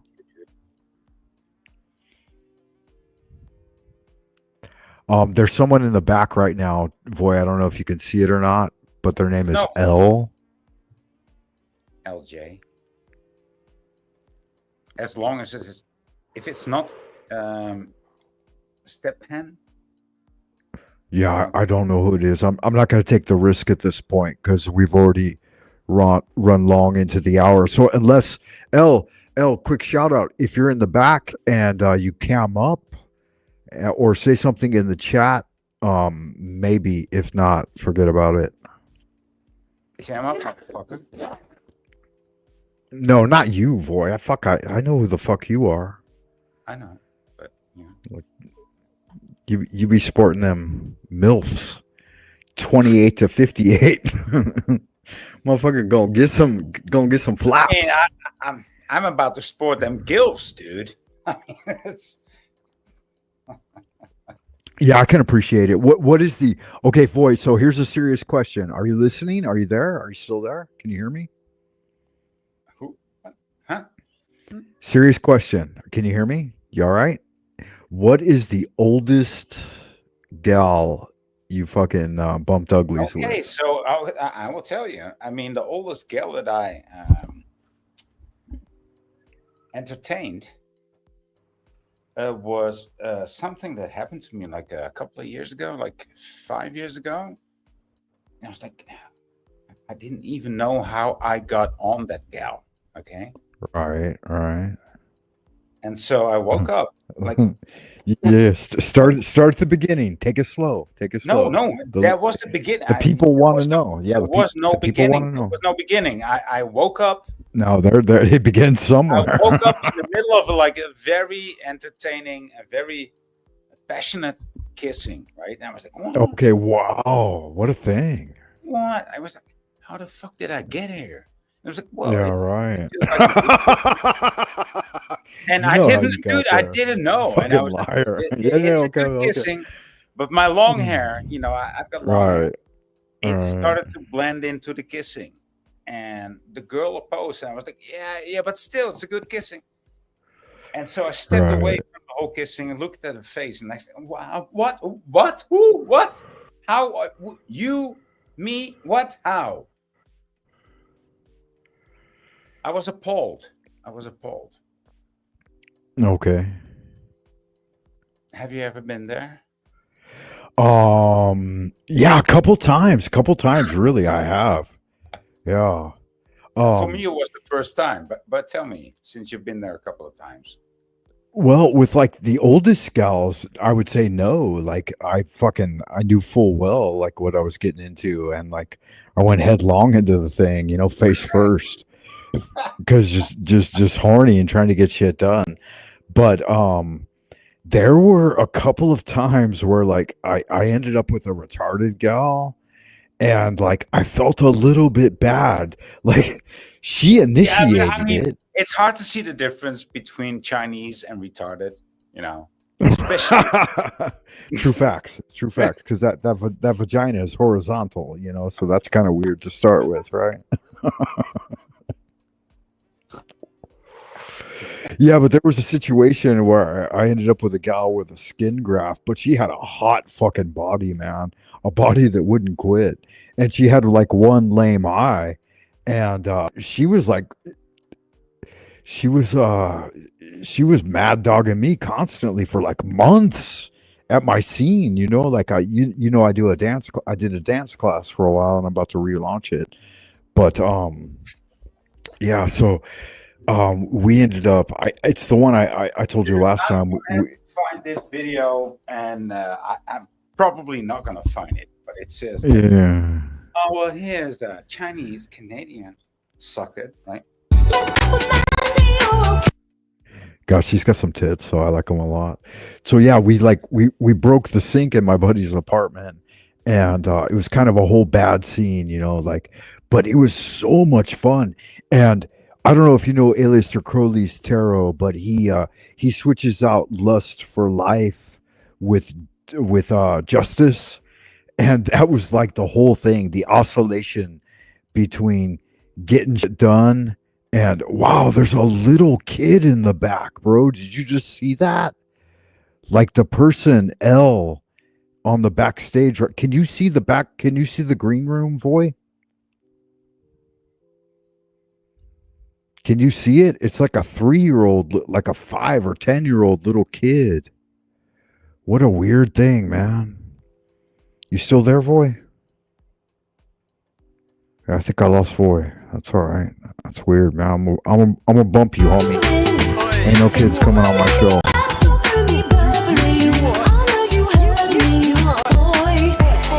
Man's like, hold on.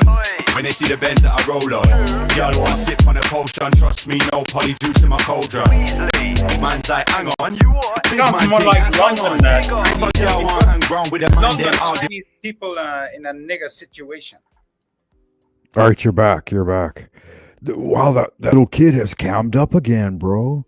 There's a little bitty kid, like a midget or something, in the green room right now, boy. What do I need to do about that, man? Oh, hello, midget. Hello, midget people. We're not I opposite of midget people. We're just trying to cooperate with the Chinese How do I? people. Yeah, how do I cover the screen and like let the little midget up to say something? Because I don't know how to do that, man. Fuck, that's like work. I gotta figure shit out and push I'm going to buttons. tell you, I'm just a little Asian trying to copy white people too. And now, what are you All right, asking me? we'll give him a shot, and I'll keep my finger on the trigger in case this motherfucker tries to whip out like a 2-inch dick or something. And are you ready for this, boy? Dick. I never see a 2-inch dick in my life, so I like to see it. Don't lie to me. Don't you Keep it fucking dare big lie to screen. me, man. Keep it on screen. Every time you take a shower, you see that shit. You motherfucking lying to me. I don't take that cold shower. I do take cold shower, but only at the end you get to see a 2-inch dick. You're so full of shit. All right, L, welcome to the stage, L. How are you doing, Thanks, man? dude. And by the way, I'm not a How little old? kid. Don't worry. Guess what? I'm a Don't worry. How old are you, homie? Oh no! Fuck this! Fuck this shit! No! Fuck this shit! Fuck it! Yeah. I'm sorry about that, guys.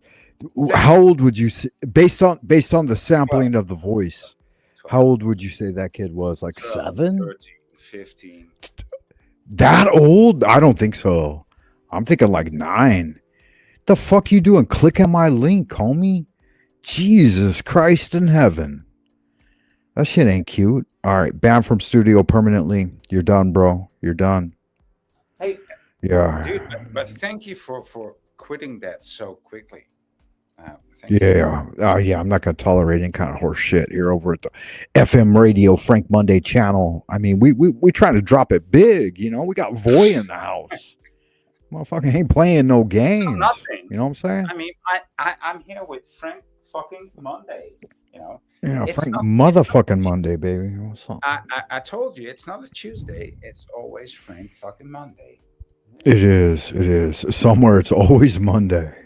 There's a limbo where motherfucker. That was weird. How do little kids like? I mean, how do they even get on YouTube and do that kind of thing? It's probably King Stefan or Stephen King or how do you call this? Steffi? Where did he get a child though? Like he's got dolls, I know, but he couldn't have done that. He couldn't have worked it. No, It sounds and it looks like you do know Zetetic Warrior, right? Yeah, I know Z. Yeah. So morose, so sad, so disenchanted. He had this child on. This child. He had a child on his show, really? Yeah. For like more than 10 seconds? Yeah. Yeah, you can't do that, man. Not cool. So I won't tell you the rest of it. This is an adult space for adult conversations. Yeah. Yeah, it was really weird. Really weird. Yeah, so you do remember. No, I don't. I wasn't there. I didn't see that. I would have never entertained that. So, Voy, what have you been up to, man? I saw you on Mr. Talcott's the other day. Yeah, that's one for the bad man, them bang, biddy bang, bang. Send man down to the dungeon, bad man, have man in Azkaban, man. Half a kilo in the parcel, singing 1-0 to the Arsenal. Catch me in the back of my Bentley with a couple Kate Middletons and a few Meghan Markles.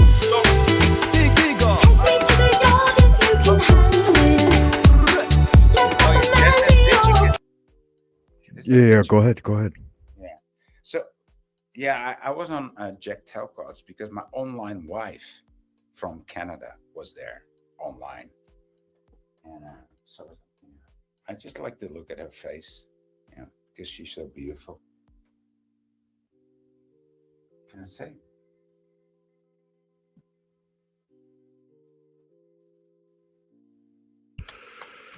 Wait a goddamn minute. My son is asking me about a bootleg video. Do you know any websites that you can get bootleg like Netflix and videos No, and but shit from? if he likes bootleg music, No, he's got plenty of fucking music. He wants some bootleg videos. bootleg videos. Yeah, he wants to watch TV. I would tell you a couple, but I'm not going to because You can't do that on the YouTubes. right, you know how the algorithms are, motherfucker. Okay, this one's working, bro. Try it. You have to hit the fucking yeah, Jurjega, but If he likes the bootleg, let the don't worry. let the bootleg loving man play us some music, for fuck's sake. You're a legitimate Chinese conversation. Don't worry. 怎么了？说点中文。我说点中文啊，好的好的。这是我儿子啊，那你说呢？我说什么呀？ Hey, this guy knows some Chinese. What's up? He's talking shit. The thing is, you have to hit the fucking Woodley yeah. Is it working? It should be. Yeah. No, it doesn't. Oh, good God in heaven. It is what it is. You're getting some boobies, man. Yeah, you gotta take this. Stop talking and start playing that fucking your music phone's- that you're talking about, dude. Come on, just fucking Your play phone's it. not gonna work. You I gotta want use to the hear iPad. some The beat. iPad I has want to hear better some tech. tunes. I want to hear some China tunes. All right. He's gonna use his motherfucking laptop. All right. But yeah, this gal looks a lot like my old lady, man, when she was young. Dude, I mean, I'm done Yeah, with the so fucking sexy. China-looking lady. I want to hear some China tunes. Okay. All right. Give me a second.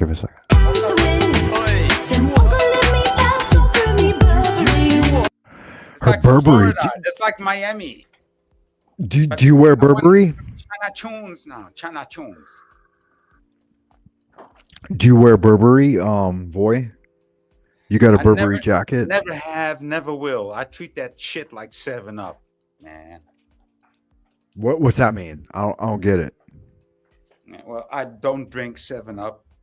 I don't wear. Why not? What's wrong with 7-Up? It's lemony. It's limey. It's delicious. Well, it's a brand. Motherfucking shit tastes good. Well, A okay, little bit I of will tell whiskey. you what's wrong with 7-Up. It's a brand. A little bit Jim Beam. A little bit I Jack like Daniels. the taste of lime. I It's like a the taste of spritzer. lemon. I like the taste of. Motherfucker, poultry. you ain't never had a spritzer? See, yeah, spritzers. But You that's drinking not 7-Up. cola exclusively?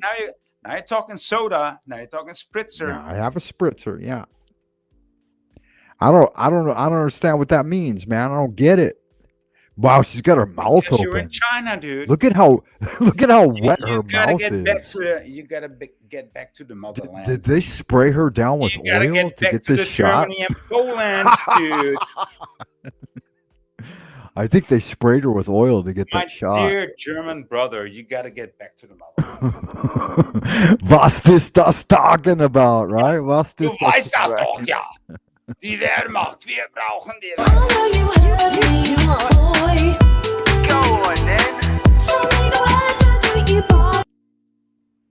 She got that hand up. Why? Was she trying to stop? She trying to stop traffic? Little pinky finger sticking out, like she's sipping on a cup of tea. This girl's American, though. Huh? I mean, I don't think it is even a she. I think it's a he.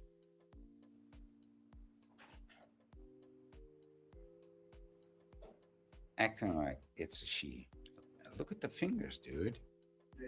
No. Oh no, that's a she. That's a she. That's a her. Okay. Yeah, that's this girl right here. She's every single fiber of her being is screaming woman. Her fingers, her shoulders. Only that nose is a little bit sus. But yeah, I like that that's a though. woman. I mean, I like. Yeah. There should be somewhat of a man in a lady. You know. I like. No, the most attractive women are a little bit masculine. Isn't that the thing? That's And then what for I'm saying. women, yeah, the women, the most attractive men are a little bit feminine. Yeah.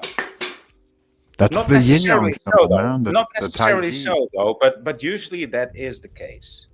You know, the overly masculinated men always become gay. Like Arnie, I'm going to bend you over and stick my cock up your ass, and then you'll squeeze my balls, and I'll come I into never your heard mouth. Arnie say that, dude. I That's never what he heard. said, bro. You didn't hear that? I was What? there. I was fucking there at the party, bro.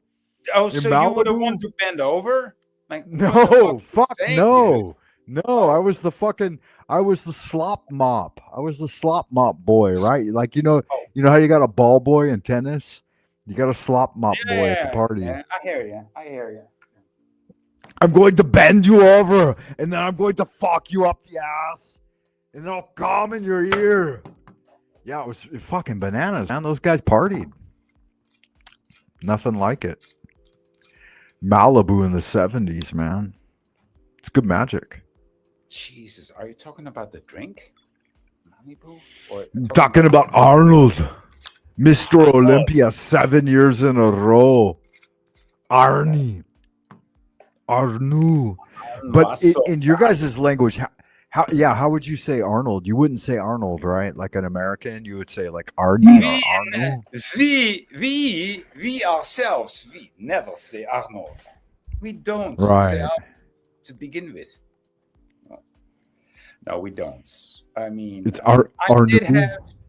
I actually Arnold. did have one friend called Arnoud. That's not Arnold. Arnoud. Arnold, okay. Yeah.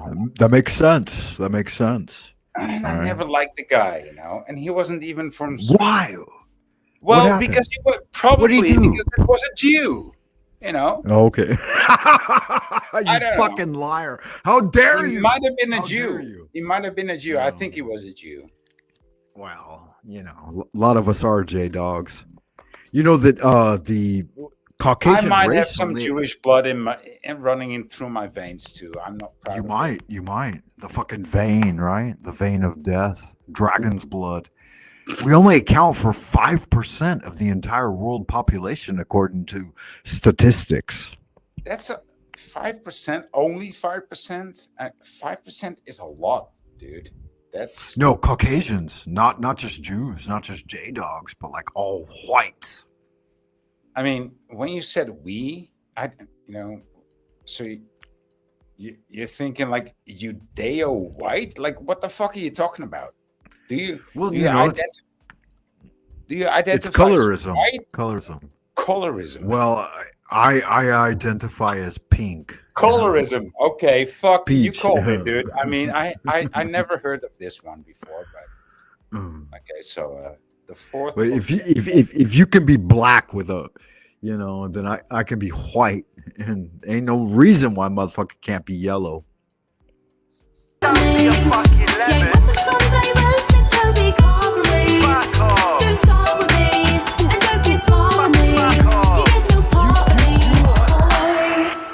He looks like a Gabber from. She looks like. Do you know Gabber House from the 90s? Yeah, these dudes are all fucking Americans though, and they're hanging out in London shooting this video, acting like Acting like they Brits. live in the 90s and they live in Rotterdam, dude. Right. It's a total spoof. It's a total that's- spoof. It's horse shit. I like it. I like Yeah, it. yeah, it's funny. It's funny shit. Like they got a Turkish dude. That guy's Turkish, right? That's like TML. That's the Machine Lies right there. Yeah, it looks a bit like the answer. How do you call this? The antwoord. Die antwoord from South Africa. I don't know. Tell me about it. Tell me. South Africa. Jesus, I've met nothing You know the but band. You know the band. Die. Dutch. Die I've met antwoord. nothing but Die Dutch antwoord. white men from South Africa. Yeah, and this is- Indians. Yeah, and this is what it looks like. It has the same look to it. The antwoord.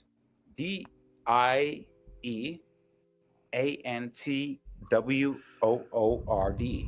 the antwoord. It means the Yeah, answer. yeah. So it means, Okay. And it's go ahead. yeah, it means the answer, but it's South African, and South African is It's really weird, like how their whole nation went into, like, what was that called? I forget what they call it. a wallop. Wallop. Like where they started to prey upon the South African farmers. Yeah. Not Have I ever genocide, told, have I ever but told you that I lived in South Africa? reappropriation. Yeah, Cape Town. Which part were you in? What did you do over there? I lived next to Joburg. Okay. Well, not next Do to. tell.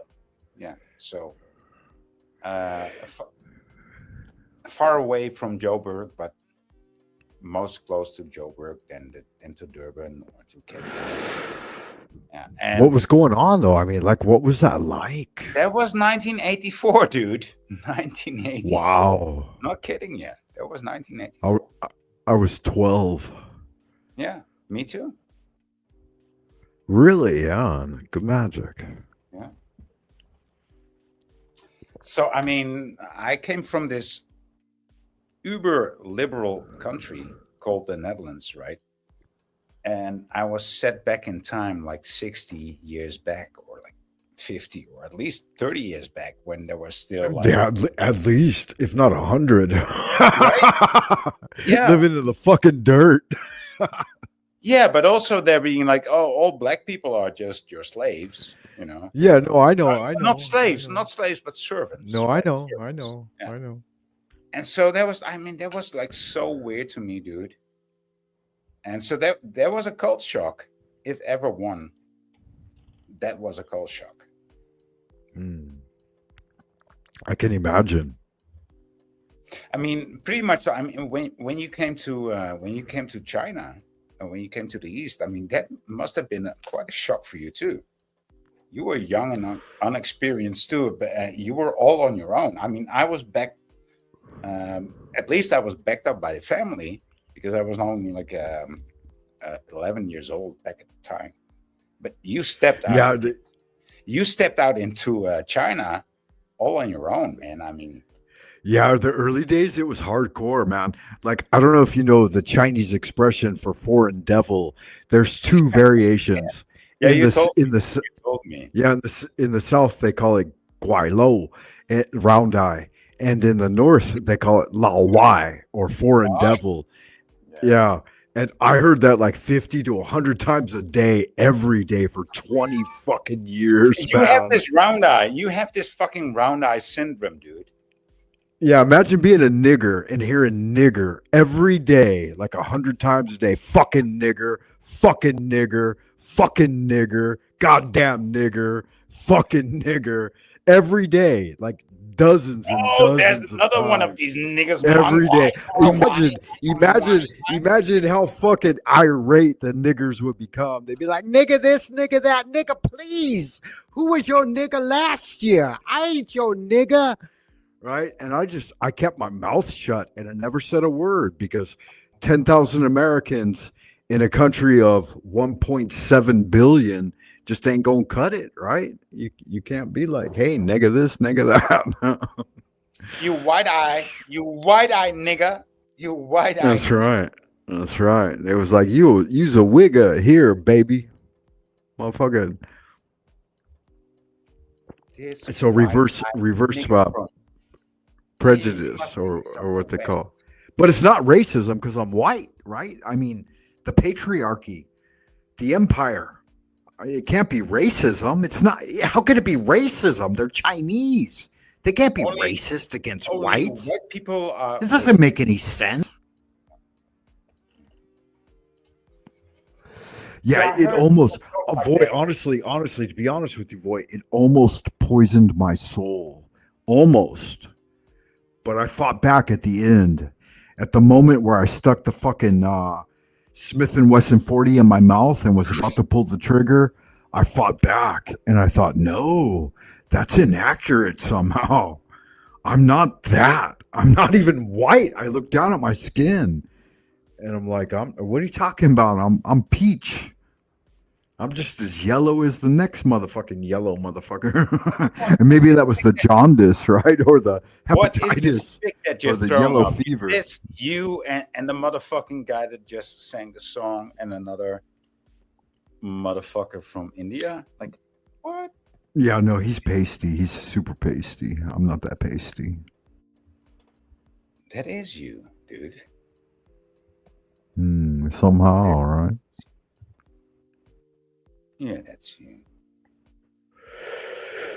And I gotta imagine that the same shit happened to you when you transitioned back to the Netherlands. I mean, there was a guy who wrote a book called Going Home Crazy, right?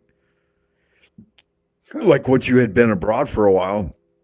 I don't remember, but like going home, like fuck, it's degenerate. Like going back to your own culture. What was that like?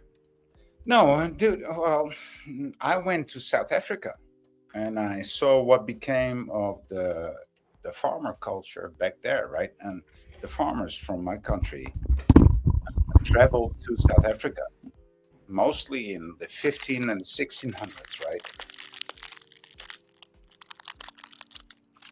Yeah, but after that, like when you went back home, like the transformations, like how was it readapting? Because you're not even home now, are you? I mean, like you're still a stranger in a strange land. No, that's you. That's you. I mean, I'm in the. No, that's you. I mean, that's you're projecting, but I mean, I can deal with Fair it. enough. Fair enough. I'm actually in the area that I was born in, so I'm okay. I'm actually a stone throw away from where I was born. You know, according to scientific analysis, most people die. 90% of the people in the world die 1 mile from where they were born. So as long as you live there, you run a real risk of death. And so, motherfucker, I but never 100% going back. of people die. You know, whether they are born or not. Yeah. Hey, but dude, it snows again. Yeah, and no it's- guarantee of that. See, that's hearsay, isn't it? Like, how many actual deaths have you witnessed? I'd like to know. Because Well, I've seen a few. me, not so many. No, none. To be honest, yeah, of course I've seen some Really? dead bodies. I think I've seen some dead bodies in a casket, right? Okay. You know, but no, I I've don't. witnessed at least half a dozen. And that's not even including like the I gang think I might have murders when I seen was a one or kid. two, but I've forgotten about it. But when I Okay. Yeah, don't forget about it. Don't let go. well, I did. Motherfucker, go dredge those. Take a deep breath, boy. Focus, settle, relax. Bring forth the memory. Where of the were dead. these bodies located? Yeah, where'd you bury the motherfuckers? How dare you? Gonna expose you on live television. That's what I love about YouTube. You know. Yeah, it's a fun thing. You know, it is what it is. Like my maternal grandmother was the first one I witnessed. Diabetes, amputation, left leg, right arm, left arm. They butchered the fuck out of her. And she told me at the moment of death, she said, there's a black snake under my bed that's consuming me. And his name is Samael. And after she died, like I dug under the house and there was a giant constrictor, jet black, living under her bed directly. And Even laying though you're eggs. just making this up, I believe. I'm not at all, man. believe This is a true fucking story. I was like 12 at the time. And I took her double-barreled shotgun and shot the motherfucker and broke all the eggs. And did you eat the fucking snake? I mean, did you? I use didn't know the that snake shit. to Fuck make no. some excellent I stomped- long boots. I mean, why did you not use the skin of the snake? I stomped How that shit can in you the not mud. use the skin of the snake to make some excellent boots, dude? And the guy that butchered her, his name was Shackelford. And Shackelford is one of the guys, his family explored the Antarctica at the very early times, 1920s. Lovecraftian. Shackelford, Emerson, and Bird. They were the three original. Shackelford was the original explorer of the Antarctica. So kind of a weird thing. Not a real story, a true story. Like I can document, I can bring receipts. But the fact that she said his name was Samael, that seemed weird to me. And then the dark demon of Shaitan is actually named Samael, right? Samuel. Yeah. Not a coincidence, man. There are no fucking coincidences. Uncle Sam, right? I mean. Yeah, that's right. Uncle Sam. You got it. Ain't no coincidences. Shit happened for real. Legit. Well, there is coincidences, though. Yeah, but it's not. It's a coincidence if it's random. But if there's magic involved, it's a synchronicity. That's what Jung said. I mean, these are bigger brains than me. I'm supposed to take your fucking word for it, Voy, when you're up against Carl Jung. Seriously? Yes. I'm supposed to take Jack Talcott's opinion against Carl Jung. Carl and Jung Sigmund is just Freud. part of me. I mean, who the fuck you think I am? I'm going to take And Flow State's opinion against Oppenheimer and fucking Einstein. I mean, come on, man. You're fucking yanking my dick and pulling my balls, and you won't even stick a finger up my ass. That's the sad part. See, that's what I don't understand. That's what. And you call that lack of integrity, right? So, just because I don't stick a finger up your ass doesn't. No, I think it's a lack of common courtesy. See? I think you have a lot of integrity. I would not deny that for a moment. There's the difference between you and me, right? That's East and West, right? I mean, that's right. We just point the finger at the ass, but we don't stick it in. It's like no, we don't do that. No. So I've got to ask you, Void, did you catch any of the Machine Lies transmission earlier today? Because there was a big show going on. I mean, it was quite a thing. Was there? I didn't catch. Machine Lies, TML, like. I know. I know you come over there sometimes, right? No. Have you got words for TML? I'm one of his first fans, dude. I think I'm one of his biggest first fans. Okay, that's good magic.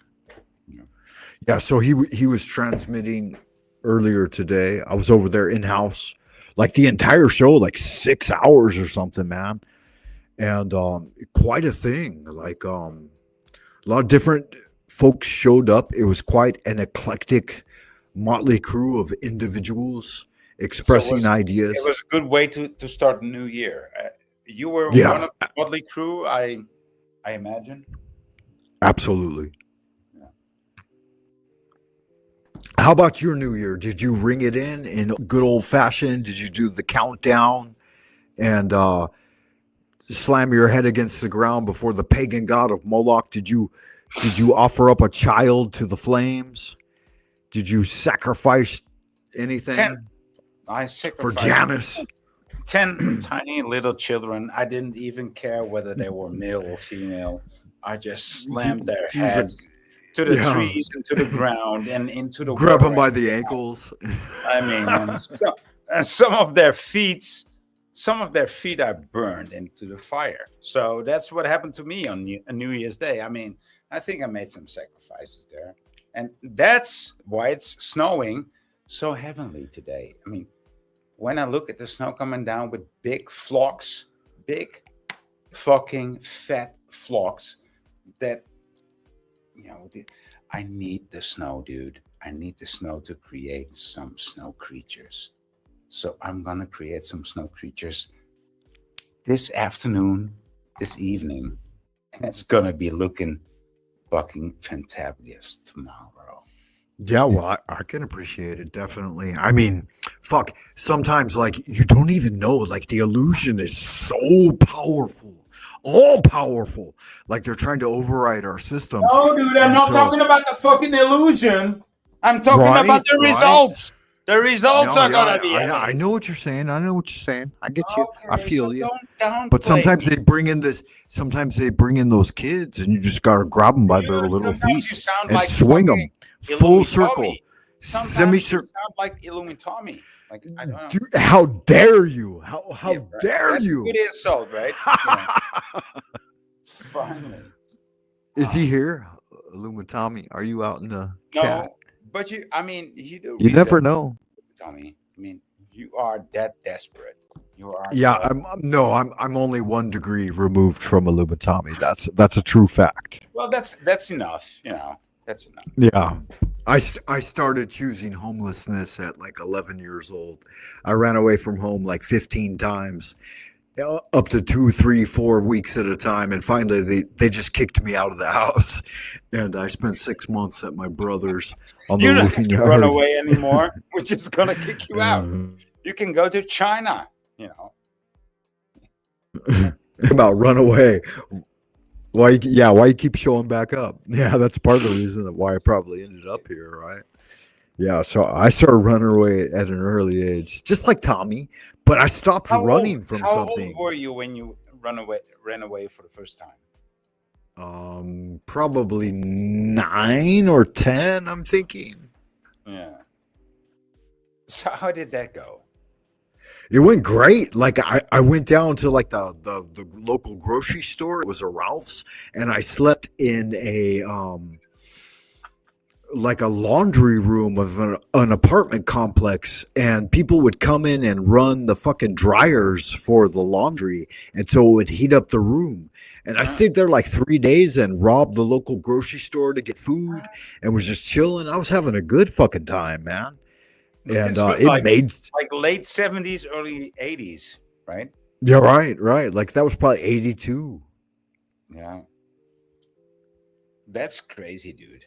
I mean, I could walk into the grocery store with my little backpack on and act like a kid, because I had to act like a kid at that point. I was just a little child, and I could grab a fifth of whiskey and a carton of cigarettes and stick it in my backpack, and then go up and buy a 5-cent piece of bubble gum at the fucking counter and walk out with that shit every time, like consistently. And I thought, motherfucker, and this shit works. Yeah, And, I remember yeah. those days. Yeah, a fifth of whiskey and a carton of cigarettes. Marlboro Red Box. Squares, as they call them. And that gave me power every time. Little school backpack, little kid walking in, grab a carton, grab a fifth, grab a liter, go up, buy a 5-cent piece of bubble gum, walk right out the fucking door. Like, what was that song by 9 Inch Nails? I just walk right through the door. Hell right. That was my life, man. And then once you get out into the parking lot, like all the homies out there, they like, get some cigarettes, get some of this, get some of that, take a few shots. I mean, that was a real thing, man. They didn't have cameras back then, though, right? Well, that's what you say, but we have got the footage. Frank Monday, we do have the footage.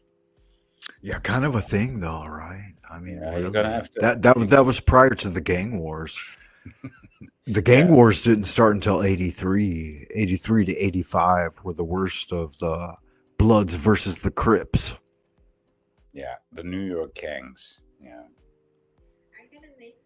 No, I'm not. You go make something for yourself. Trade state something.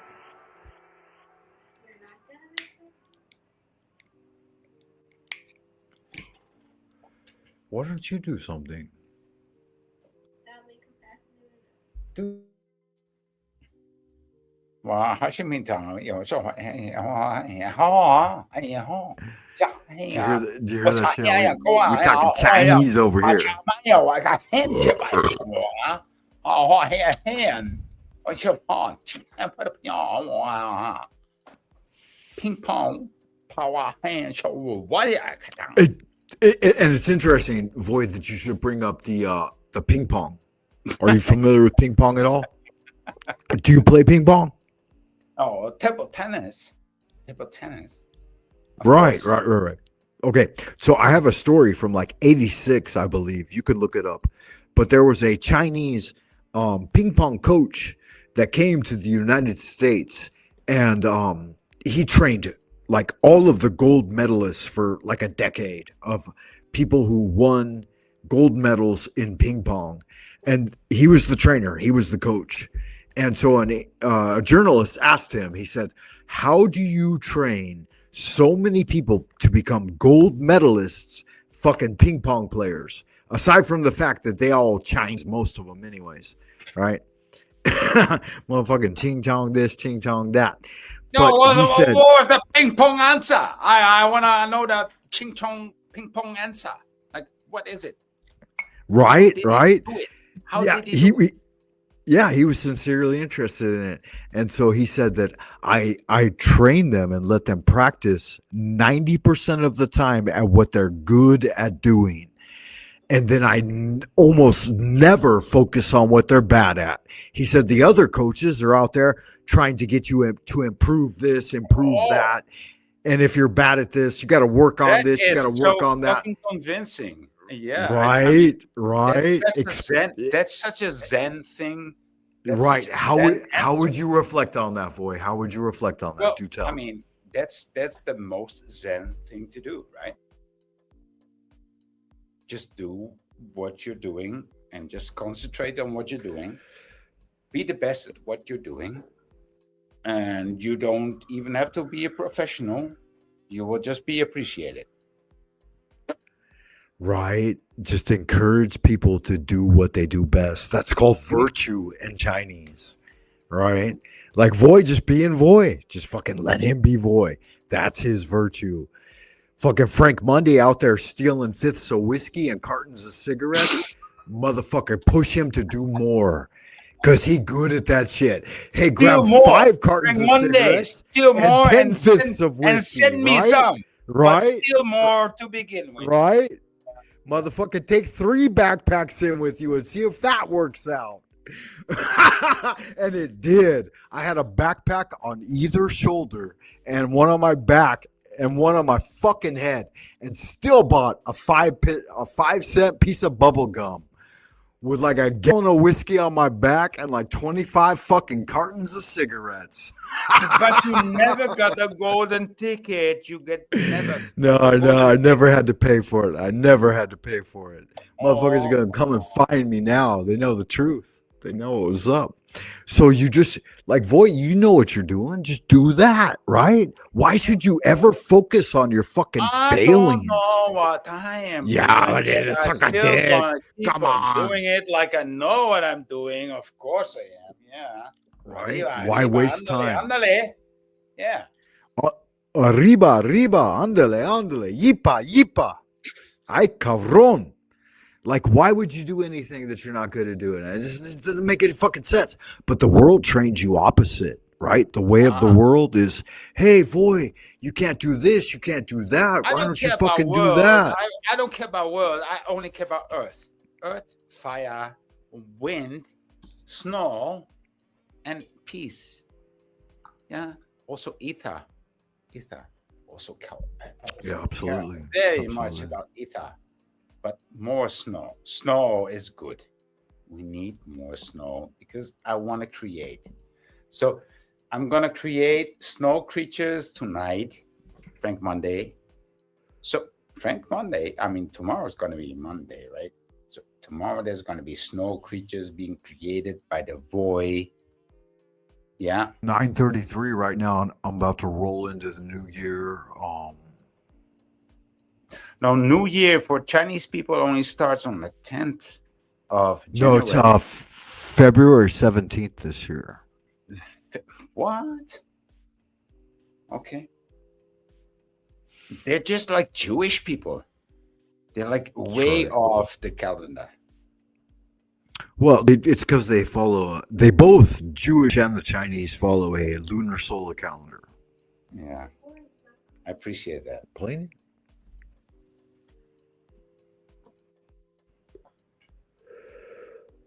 Yeah, I can appreciate it too. Let's get a little music in here one time.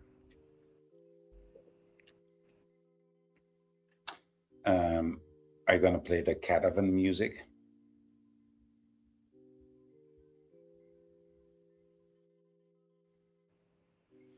Yeah, should be some carnival music. I don't know when to start. Oh, Give me some- kind of.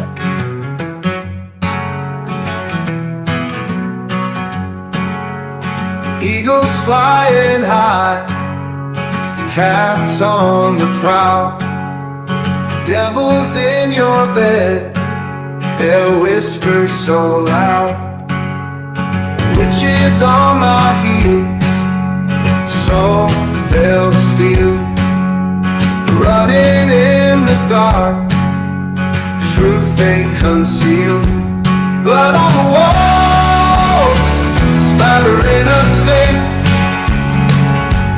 God can't help the dead, no time to think.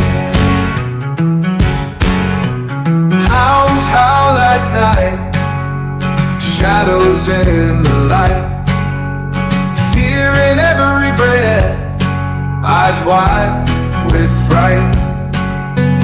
Cards dealt by fate, no way to escape.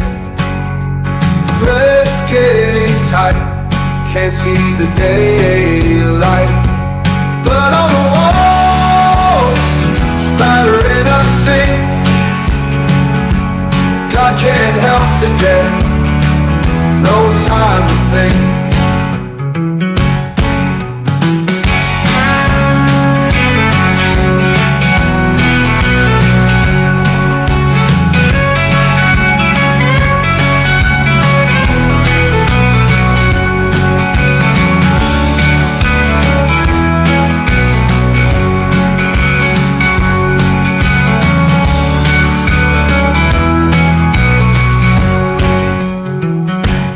Cards dealt by fate, no way to escape.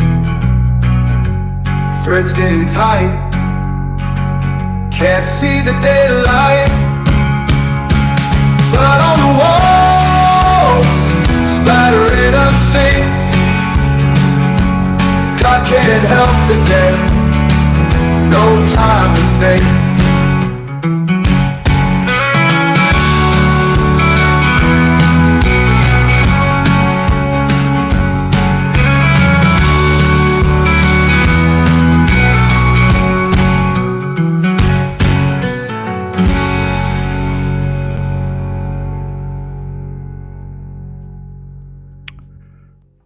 Alright. Yeah, I think that's it. Blessing. Voice still here, man? Doing alright? Good looking at you. One time in Happy Land.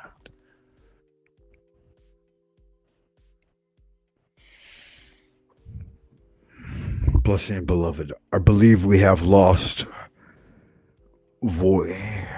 It's okay. Maybe he'll have to reboot the stream, come back up one more time.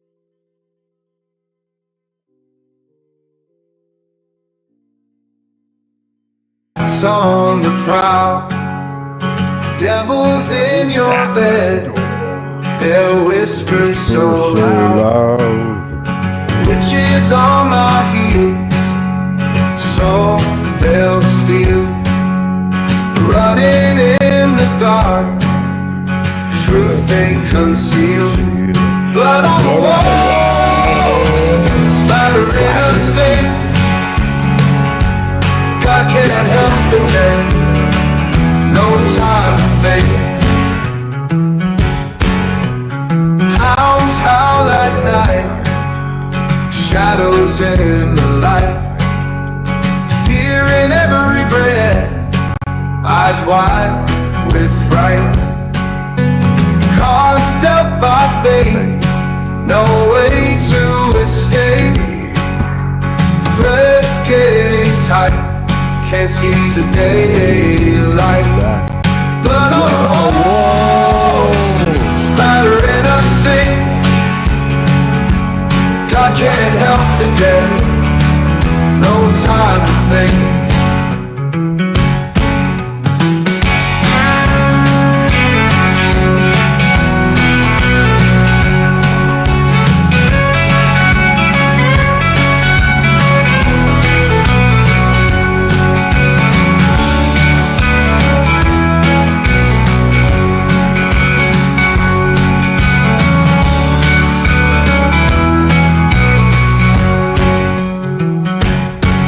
up by fate, no way to escape. Threads getting tight, can't see the daylight. Blood on the walls, splattering us sink. God can't help the dead, no time to think.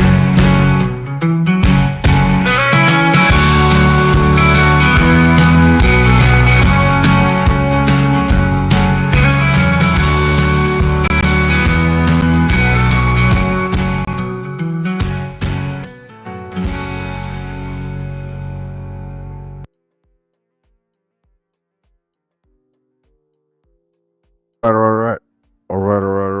Voy, you still there, man? What's happening? What you got going on? Appreciate you being here, the people. And we're supposed to get into some I and thou, but like this is a 2.5 hour long intro to the show, and so it is what it is. So we'll go ahead and get it out one time for the people, to make sure that everybody knows what we're doing. This is I and Thou, session 12. Welcome to the new year. Frank Monday coming at you once again like Finnegan. Voy's off making some breakfast, or he's passed out. Thank you for bringing in snow, making this like a beautiful Monday. Even though it's a Sunday on my end, but it feels like a snow day. That's good magic. We're pushing into the abodes of the future once again. Always, Is there any greater magic than snow? No, there isn't. Absolutely, and I could justify that and provide receipts. I want to hear the answer. I want to hear your answer to this question. So tell me, yeah. If I may pontificate and obliviate and opine on the nature of the universe, it all rises up before us, right?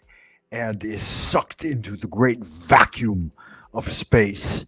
And then it condenses solve et coagula and rains back down upon us. But that entire cyclical action of falling down behind you, rising up in front of you, and then from the north. Yeah. From the north. Just acting, oh, no, I'm just snow. I'm just innocent. I would just want to blind you and suffocate you. I'm just snow. I'm so peaceful. Yeah. Yeah, just you at the individual level. It's sucking the very marrow and fluid out of your feet and then casting it up into the sky in front of you, right? And it rains back down into your present moment as it condenses into the past. So you're in the vortex of creation, and that's what you are. You are the created. You are the creator. You are he who will create, right? And you're in the moment of the things, man. And so snow falling down is just the observation of that process, man. I might be in the moment, but I might not be the creator. You're a part of the creation, man, which makes you a part of the creator, which makes you the creator in part. Yeah, that's what you say. Yeah. I mean, it's what I attest.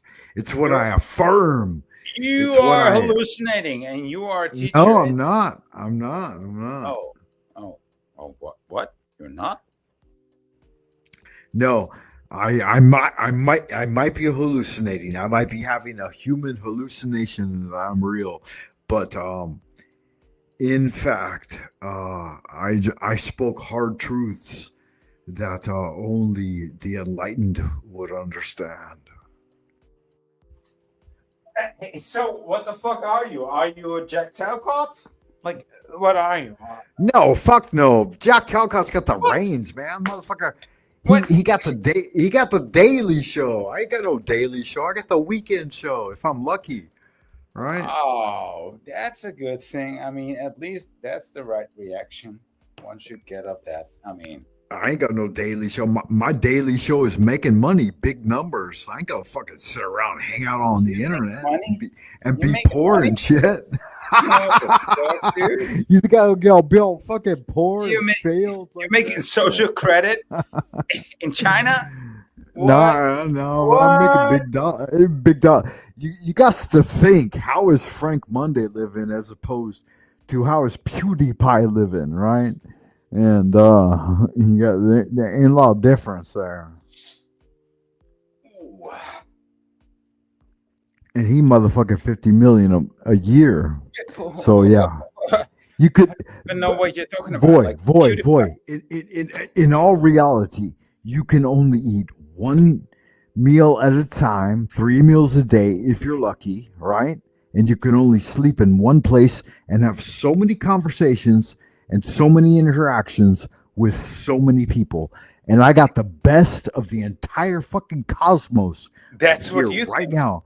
No. I got Voy. I got you, Voy. I got the best. I've got I and thou, right? The entire fucking You've got the I got booby. I got booby right here. You got Can you not boobies. see that? You got quadruple void. No, I you got a lot of people I and thou. supporting All right. Yeah, that's true. Martin Buber. It's a good place. That's a good place to be in. Yeah, I'm with God, bro. I'm with God.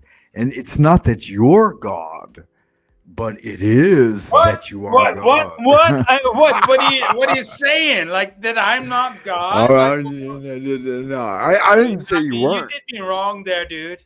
You did me wrong there. That was foul. It was vile.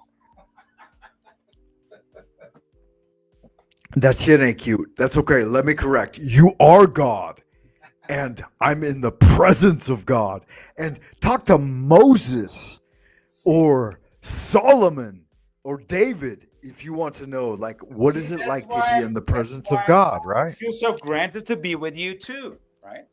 Yeah. Yeah, it's true facts. I'm not talking shit, man. Namaste, dude. It is, yeah. It's the real thing right there. And that's what most people don't get, right? They just don't even get it. And so, Voy, in order for us to end all wars, all governmental secrecy, and bring back love, light, and truth to the world, Dude, if what that's ever going to happen. what should we do? Yeah, Well, it's going to happen. Oh, well, if that's ever going to happen. I mean, there's an easy answer, right? Is there not? Have to bring all the guns and all the violence to the people in China. No. Yeah. Motherfucker, don't be talking no shit about my China.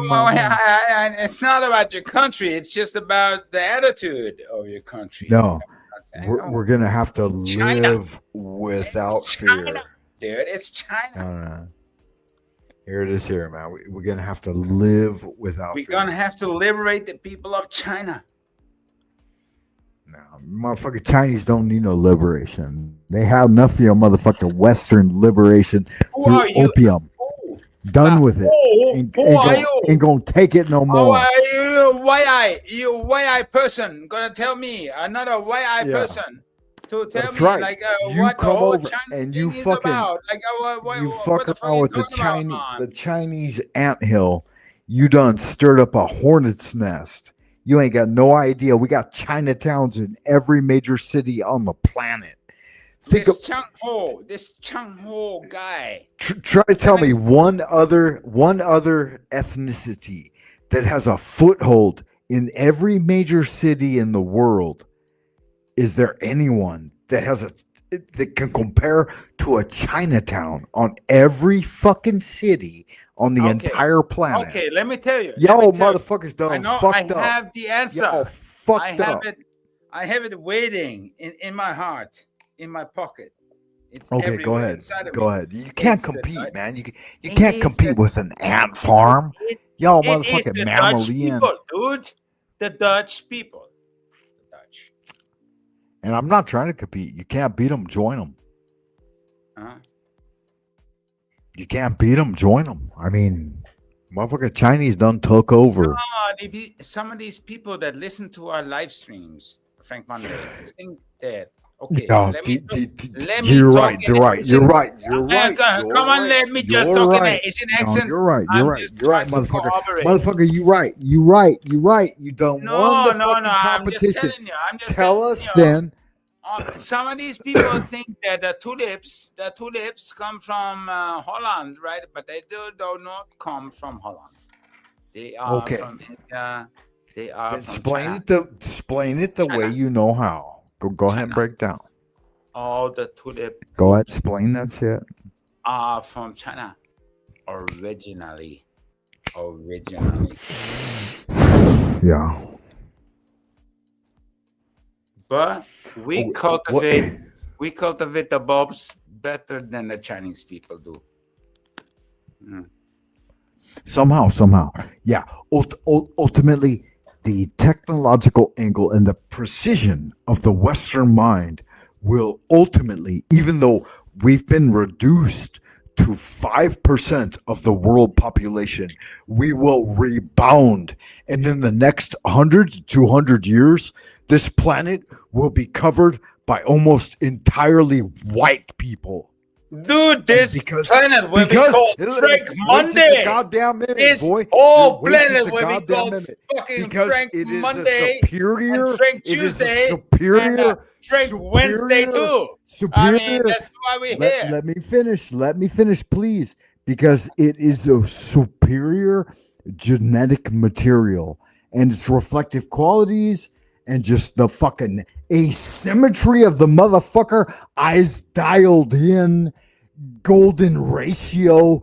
It will destroy all fucking wide-eyed brown people with their huge noses and these discrepancies that just breed into barbarism.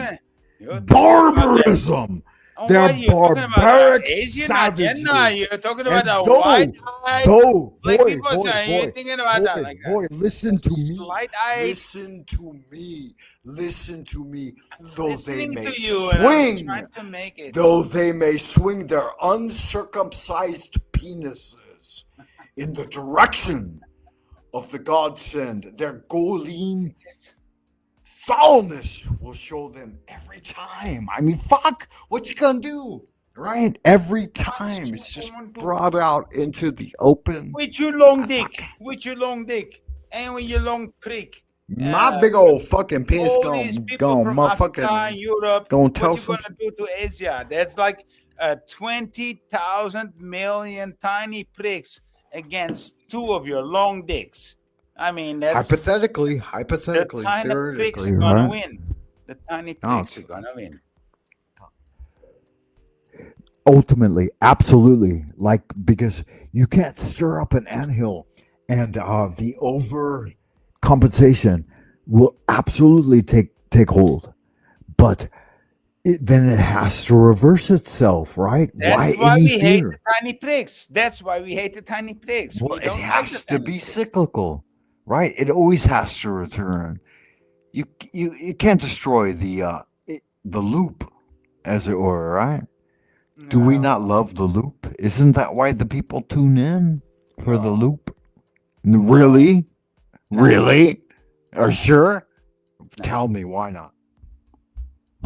No, because it's just a word, the loop. The loop, lie.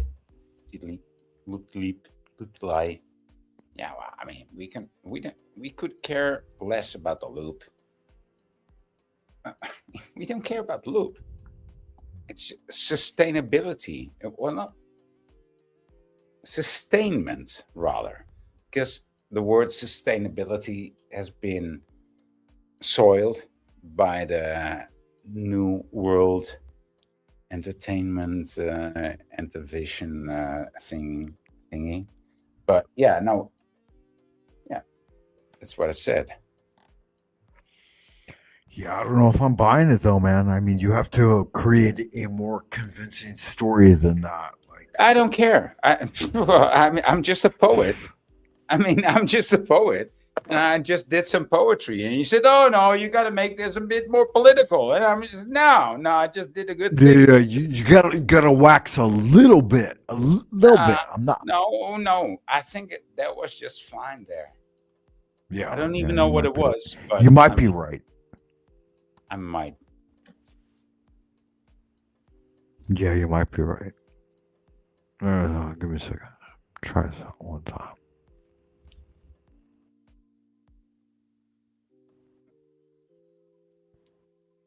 Nigga, then I'ma take it different. I might be over there. You be pulling me off of it, you know? Now, if a white person walks up to Eazy-E and says, hey, nigger.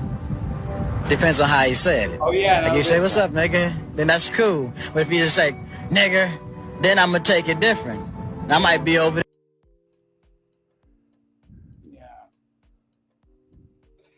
I mean, Ian says, hey, nigger. Depends on how you say like, it. Like you say, what's up, nigga? Then that's cool. But if you just say, nigga, then I'ma take it different. I might be over there. You be pulling me off of it, you know? Now, if a white person walks up to Eazy-E and says, hey, nigger. Depends on how you said it.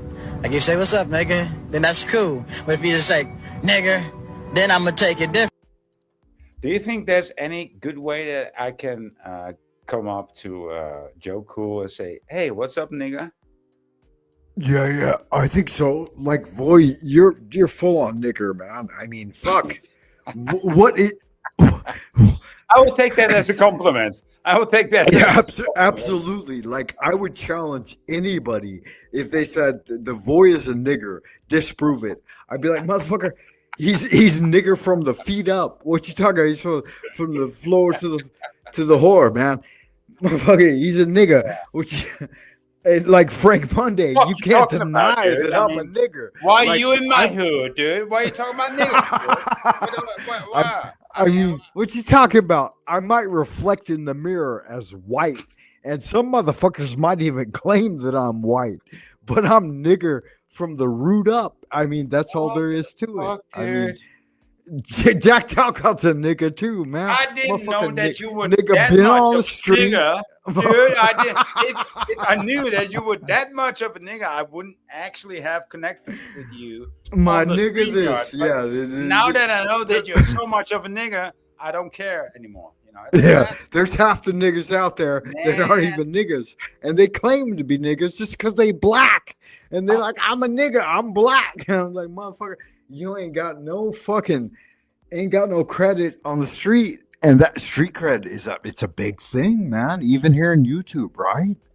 I mean, somehow, come on. Streets on the YouTube streets, right? That's how they. Right. I mean, that's something. That's something we should be talking about. Like Flow State, Jack Talcott, how'd they get all the street cred, right? 3 years in a Lupin? I mean, that doesn't make sense, right? Somehow. Shadow banning? Fucking. I mean, it's like death camps. Do you think Lupin is a bad thing? No, I don't. In fact, like I would say that the negative entropy loop of pulling you down just allows you to spring up even harder. Like, think about a spring. You got to push a spring down before it can bounce up, right? Am I wrong? Is that not physics? Yes, you are wrong. Yes. How so? You don't have to push down the spring to let it bounce back up? Yes. No. Yes. You may have missed the question. If you want a springy spring, a little boingy boing, to bounce up, do you not have to push some motherfucker down? Yes. Yes. Right. And then it bounces back up. Yeah. So I think it's a huge part of it somehow. It is a fucking huge part of it. I mean, to be drunk or not to be, you cannot be or be drunk. And then what else is there? Like, would you like to be sober in this world? I mean, have you tried to be sober in this world? I know you've tried. Be sober in this world. I mean, where does that end you? where does it get us? What? Where does it get us to be sober in this world? I mean, I would rather be drunk. Well, here's the thing. Here's the essential thing. Is Paul Unslaved, is he Jack Talcott's daddy? And at the same time, is Snafu their love child? Because think about it, right? Like, Paul Enslaved was Jack Talcott's father, right? He was birthed by him. And then Tommy was just like the illegitimate fucking love child that's just kind of hanging out and running rampage. And but Snafu, think about Snafu. Don't get me wrong here. Like, can I play this out? Can I tell you what I'm thinking? Yeah, really? please. Okay. So Snafu was like the love child of Jack Talcott and Paul Enslaved, and he was like sculling at Jack's tit, right? And he was sucking. I hear what you're saying. I like the idea. No, wait a goddamn minute. I'm not finished. Oh. Snafu was suckling that tit. Right? And it gave birth to the entire fucking Panelverse. Right? Do any of you motherfuckers have anything predating that? Do you? Do you? Tell me. Because I don't think you do. Voy, were you predecessant to Paul Enslaved, Talcadia, and the Snafu child? I was. Is Cthulhu risen? I was. Oh, hell, the Father Dagon. Before there was Hydra. Polly, and before there was Snoo, and before there was Jack Talcott, I was there. Yeah. Predecessant, as you call it.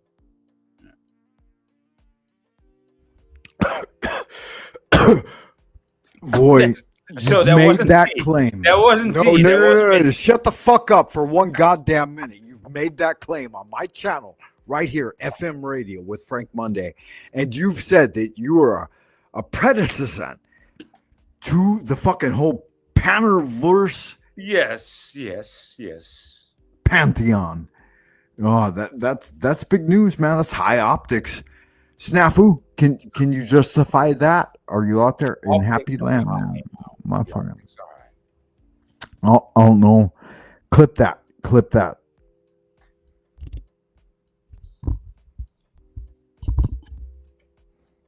Yeah, so the StreamYard is supposed to clip that if you say clip that, right? That was a good take, man.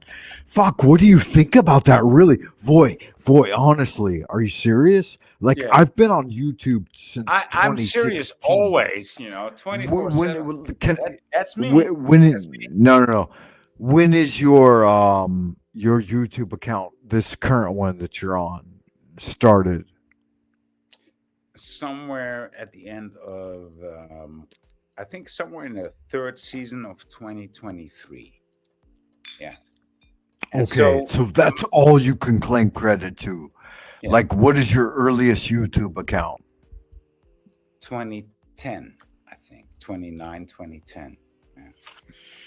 Wow, so you're predating me by like 10 years almost, man. It's a big deal. Do you have I actually had because I was just on YouTube creating playlists, right? And then I said, yeah.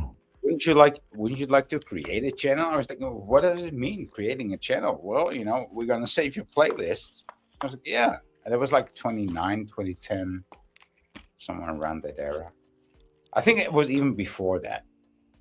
Because I would like to play songs at a party, and YouTube would recognize me by the songs I played. Like, What kind of songs you like? You want a song? Let me pull you up a song. You need a song? The Caravan song. Play the Caravan song. Yeah. So, No, yeah. Well, play it. No, but before I'm gonna fucking look it up, man. I gotta deal with Yeah, the you fucking got the computer caravan shit. song, and I want it's your not gonna basic. say anything. It's not gonna say you're gonna have to pay to play this. It's just Now, I want you got it backstage? I don't see it. Pop it up. oh, I will get it to you. Okay. So I want your basic take on like Jack Talcott and the Talcottian universe. And every day we're there, man. Every day yeah, I see you, man. I see you 3 times a week. What you talking about? Don't be talking no shit to me, man. I What know the you're fuck? over there. Why don't you have the caravan song ready already, dude? Because I don't even know what the fuck You that should is. see my caravan. It's a belter. Don't you know the caravan song, dude? You've been missing out. You have been missing out. Well, you got to hook me up. You got to play it. You got to bring it. Where the fuck are we? Oh, here we are.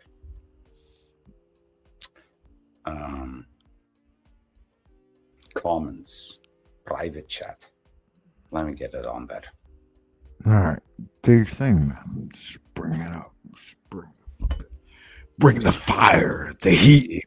You should see my caravan. Sometimes, right? Sometimes It's on TripAdvisor. Good at 10 out of 10. Oh, my caravan. Yeah, makes sense. Makes sense. You should see my caravan. Was ist das Stuben? Yeah. Vast. I mean, your German pronunciation is quite on point, but what you're saying doesn't make any sense. But yeah, I'm doing Hebrew and German at the same time. So Yiddish. Yeah, Polish Yiddish. Yeah. Kind of a fucked up thing. Yeah. Tut mir leid.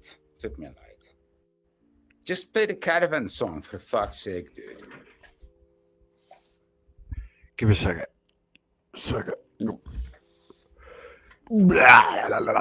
This is my old Chinese. This is the guy who inspired me to go to China right here. This motherfucker right here. I was 22. I was working as his apprentice. Wait, there's some action in the private chat, guys. Hold on a second.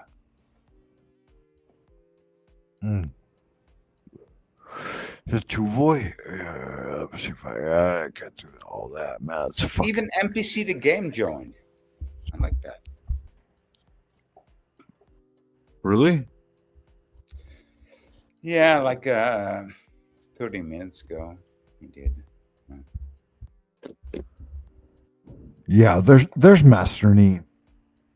This the motherfucker that launched me on my China exploration. Why does it still say live without fear up there, man? It's weird. Voice still there? Yeah. Okay, so this is Master Ni Hua Qing. Yeah, he wrote a few books. He's kind of like Martin Buber, right? He looks too Hollywood. 97. He's 97 here. 90 motherfuckers. He looks like Hollywood. He looks like Hollywood. He looks Hollywood personality, like a Chinese Hollywood personality. I don't trust him. Can trust him. It's funny too, because like if you look at the deterioration of the hairline, yeah, it all kind of starts on like the left side of the human body, the weak side, the receptive side. It's grinding away at it. And who did I see recently that was trying to hide this but exposing it? Let me think about it. Was it Landry? You can't say Landry. Landry? Huh? Do you know Blandry? Yeah. I'm afraid so. Do you? Like he's the epitome of mediocrity. I think. Have you crossed paths with dirty laundry, right? I mean, As yeah, they he call is him. like he's mediocrity at its. But let me ask you. Has he eaten his boogers? And are they salty? Are there some salty motherfuckers right there? I just want to know. I mean, fuck. They should I'm be. not get- I mean, why else? Why else should you eat your boogers? You know, if they're not salty, why else eat your boogers? The three fundamentals are like what? Salt, sugar, and Bitter? yeah. So why not, right? Well, because you grow older and it looks gross, especially on the interwebs. So, you know, you're not a child anymore, so you shouldn't eat your boogers. That's why not. Yeah, it seems like a weird Do you thing. want any really, more right? answers to that? No, Frank I mean it's a bit perverse, right? It's a bit degenerate. Is it not? No, it's not degenerate. It's not perverse. It's ungrown. Okay. Yeah, But that makes sense. it wants to be because it's a Jew. Yeah, that's a part of it. Absolutely. I mean, motherfucking J Dog's gonna do J Dog shit, right? Like, look at this motherfucker right here, this Chinese dude with his big smile. He's obviously a J Dog, right? But I do like. Motherfucking Jew. I mean, Shabbat he does. Shalom. He Don't does like the wear the right Hanukkah. colors. I mean, Absolutely Jewish. Is he Frank. not? I mean, how Jewish is this motherfucker? I like the colors. I like the color, the colors of his shirt and his how do you call this? I dressed him that day, man. This picture, I dressed him. Yeah, I cut that beard. Yeah, I'm the one that fucking trimmed up that Fu Manchu. You got a Fu Manchu? Can you sport a Fu Manchu? He's got a. No, he's you got a- can't. Shut the fuck up. I mean, Shut dude, up. this- Shut up this right dude now. has got You're a full hint of of shit. the Fu You're Manchu. lying. And You're you're a talking to fucking me like- absolute piece of like shit. he's Boy, got how more dare Fu you? Manchu How than I dare do. you? What? Dare you? Why? How Why dare you? you? Try to tell me. that he's Show got me more then. Fu Cam up Manchu than I do. right now. Show me your fucking Fu Manchu. Show it to me. Cam up. Do it right now. Do it. Yep. Yeah. Let me see it. Let me see it. Go ahead. Go ahead. Fu Manchu. Good. Now you see. You just show me your finger. Oh, God. I've got more Fu Manchu than this. No, you ain't got more Fu Manchu than I do. No, it's a joke. You have a trimmed Western beard. You look like an opium dealer in the 1920s. And no, you've lied to me. No, you've lied. Absolutely. I'm calling cards right now. I look right like an opium fucking dealer now. in the 1920s. That That's sounds right. like, oh man. Back in the day. Why things are were you coming over here to China trying to fucking poison our minds? I can see you with your hat. I can see it. Where's my hat? Where's my motherfucking hat? Bitch, this shit ain't cute. It's not polite. No. Boy. Where should Okay, okay. I'll accept that. How much sake? I mean, that must be some good sake there. Sake doesn't get you drunk; it just gets you even more conscious. So I mean, It's like green tea. yeah. Yeah. Don't you worry your motherfucking little fat tail about me and my sake. Can appreciate that. Okay.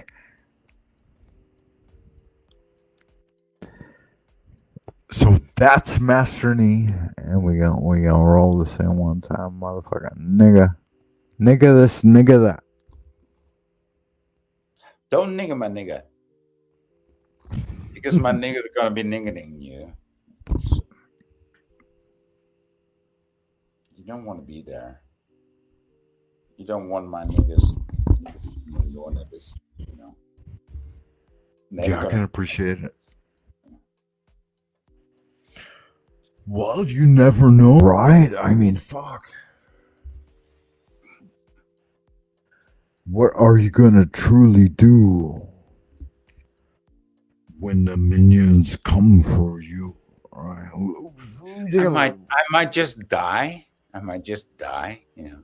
No, don't do that. Never, man. Never fall down. Always get back up. No. See? No, you can't do that. No, ever. Fuck, we're in the perpetual. I might try to die. I tried to die before. You know, I tried. Don't. We're in the perpetual motion of things, and we're moving forward, and we're always blasting through the gates and crossing the thresholds and going through the doors. Right? We ask and we receive. We seek, we find, we knock, and the answer is given every time.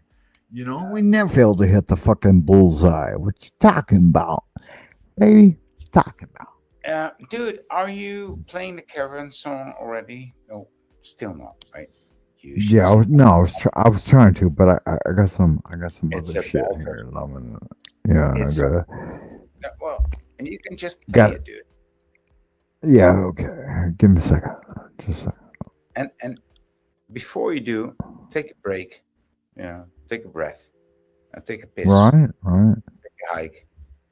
But come back, please. After this one. Yeah, I appreciate you.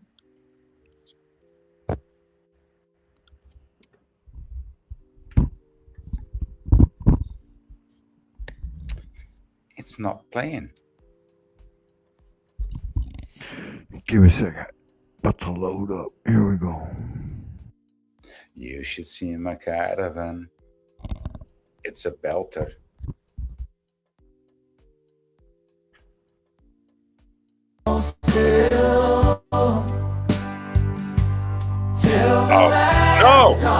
No, not this. This mixing will take more than my wine.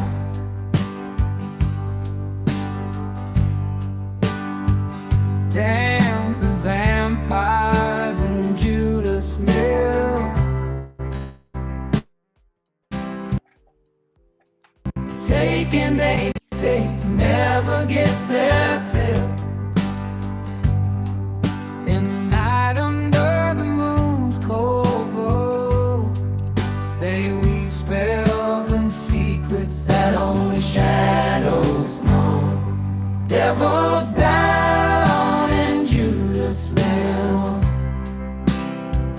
won't ever break free from her thrill. Under skies so dark and wide, she'll haunt till the last star dies.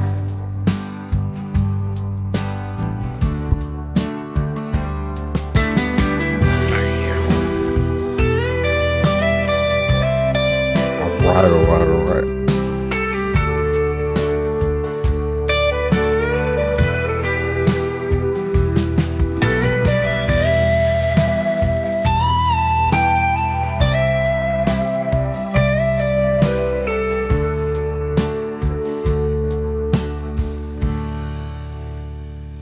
Devils down in Judas Mill, wanting my heart, wanting my soul still,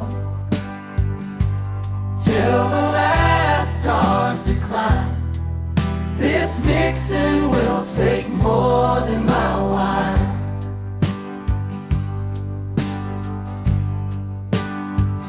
Damn the vampires and Judas Mill. Taking they take, never get their fill.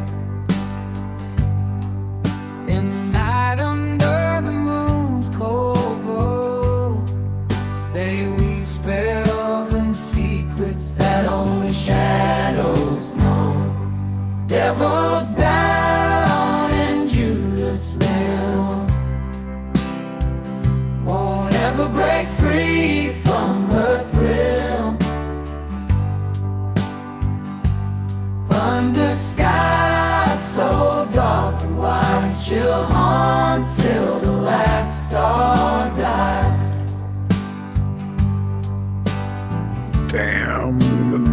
bad to this mill. Never break free from the thrill.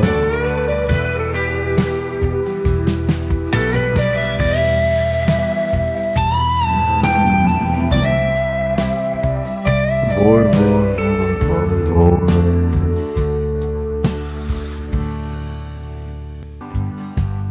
Under sky so dark, the white chill haunt till the last star died.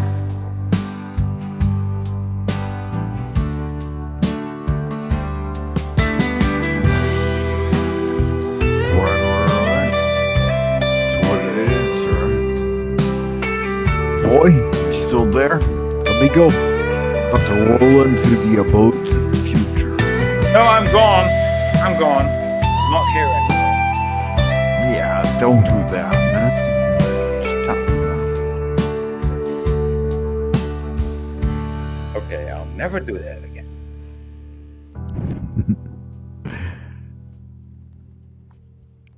Yeah, so there it is there, right?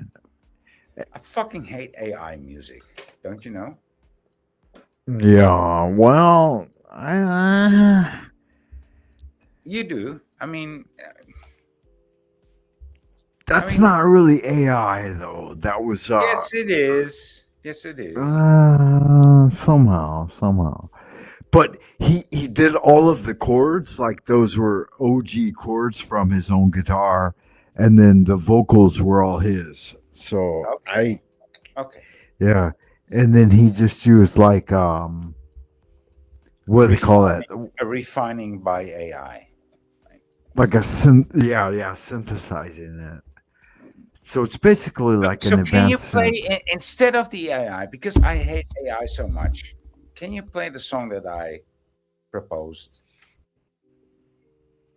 Which one is it? Have you loaded it up? Yeah, I mean, you gotta fucking put that shit in the queue, I man. put it in the fucking private chat, dude. Okay, give me a second. Let me check that. You're so slow. No, yeah, I'm incredibly slow. And like, do you want somebody to be fast? Like, I mean, think about it, right? I'm gonna fucking jerk one out, and then it's over. It's game over. Would slow be better or quick? No, I quick like cook? you. I like you slow. I like you slow. Right? I mean, you're gonna quick shoot, and then fucking be game over, and then go roll over and go to sleep, or you could take your time and find the fucking button. I don't even know. There. Might not even get there, right? Just Yeah, I don't think I ever will. Like, where's the private chat? What is the kind? Dude, just play the fucking song, dude. It's you're not gonna be banned. You're not gonna be scrutinized by playing this song. Just play the fucking song, dude. It's actual music. Love it, you People know. having a good Person time. walks It's up to not AI. Easy-E and says, "Hey, nigga." No, this is not the song, dude. Person walks up to Easy-E and says, "Hey, nigger." Depends on how you said it. Like you say, "What's up, nigga?" Then that's cool. But if you just say, "Nigger," then I'm gonna take it different. And I might be over there. You be pulling me off of it, you know. Now, if a white person walks up to Easy-E and says, "Hey, nigger." Depends on how you said it. Like you say, "What's up, nigga?" Then that's cool. But if you just say, "Nigger," then I'm gonna take it different. And I might be over there. You be pulling me off of it, you know. Person walks up to Easy-E and says, "Hey, nigger." Depends on how you said it. Like you say, "What's up, nigga?" Then that's cool. You're gonna fucking do the TikTok thing on us, like play everything twice and thrice even. Like, dude, don't do that shit on me. Come on, man. You're on mute.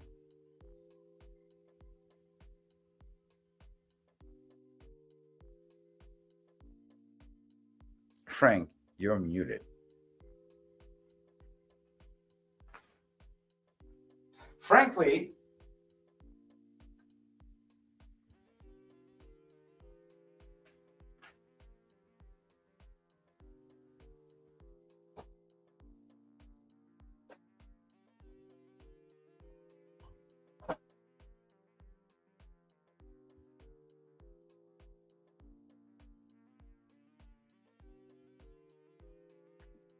frankly,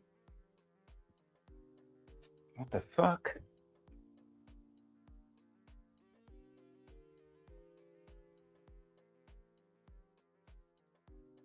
Huh?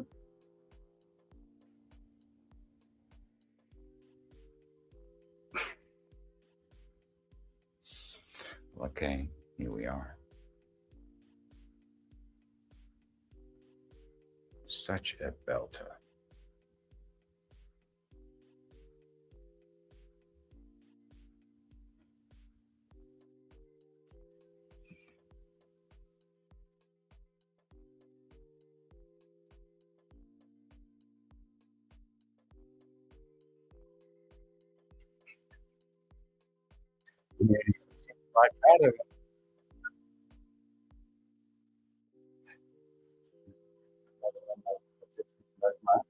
It's on TripAdvisor. Good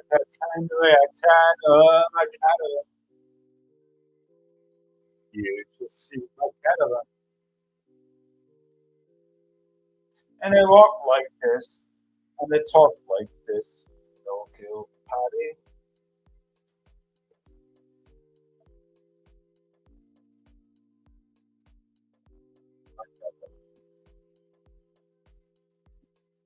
And they walk like this. Don't kill Patty. And they walk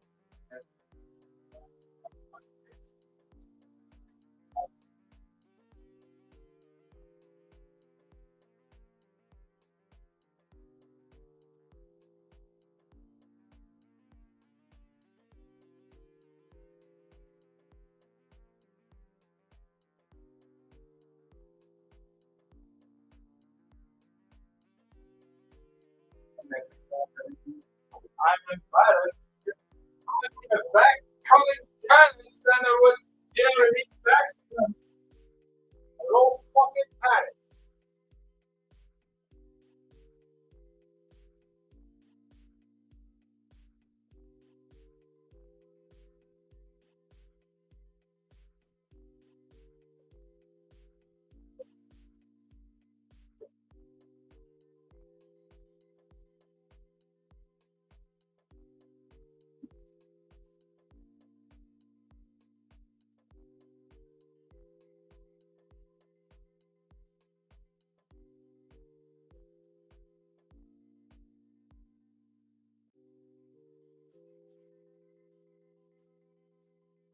Yeah, I just hate you a little bit more for putting me out there just all on my own.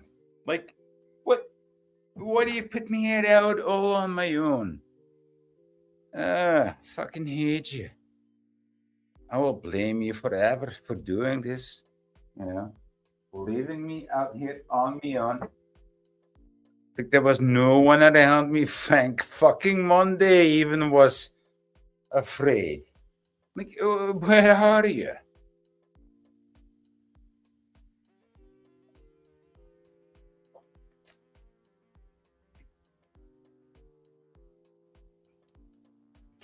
think Frank hates me. That's why he just leaves me here. On me on.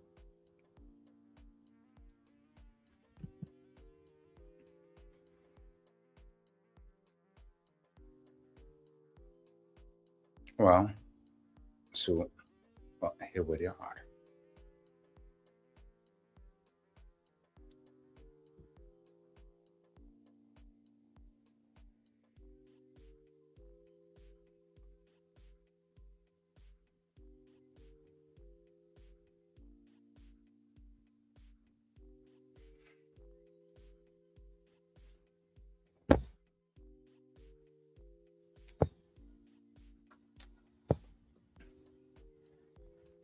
You should see my caravan.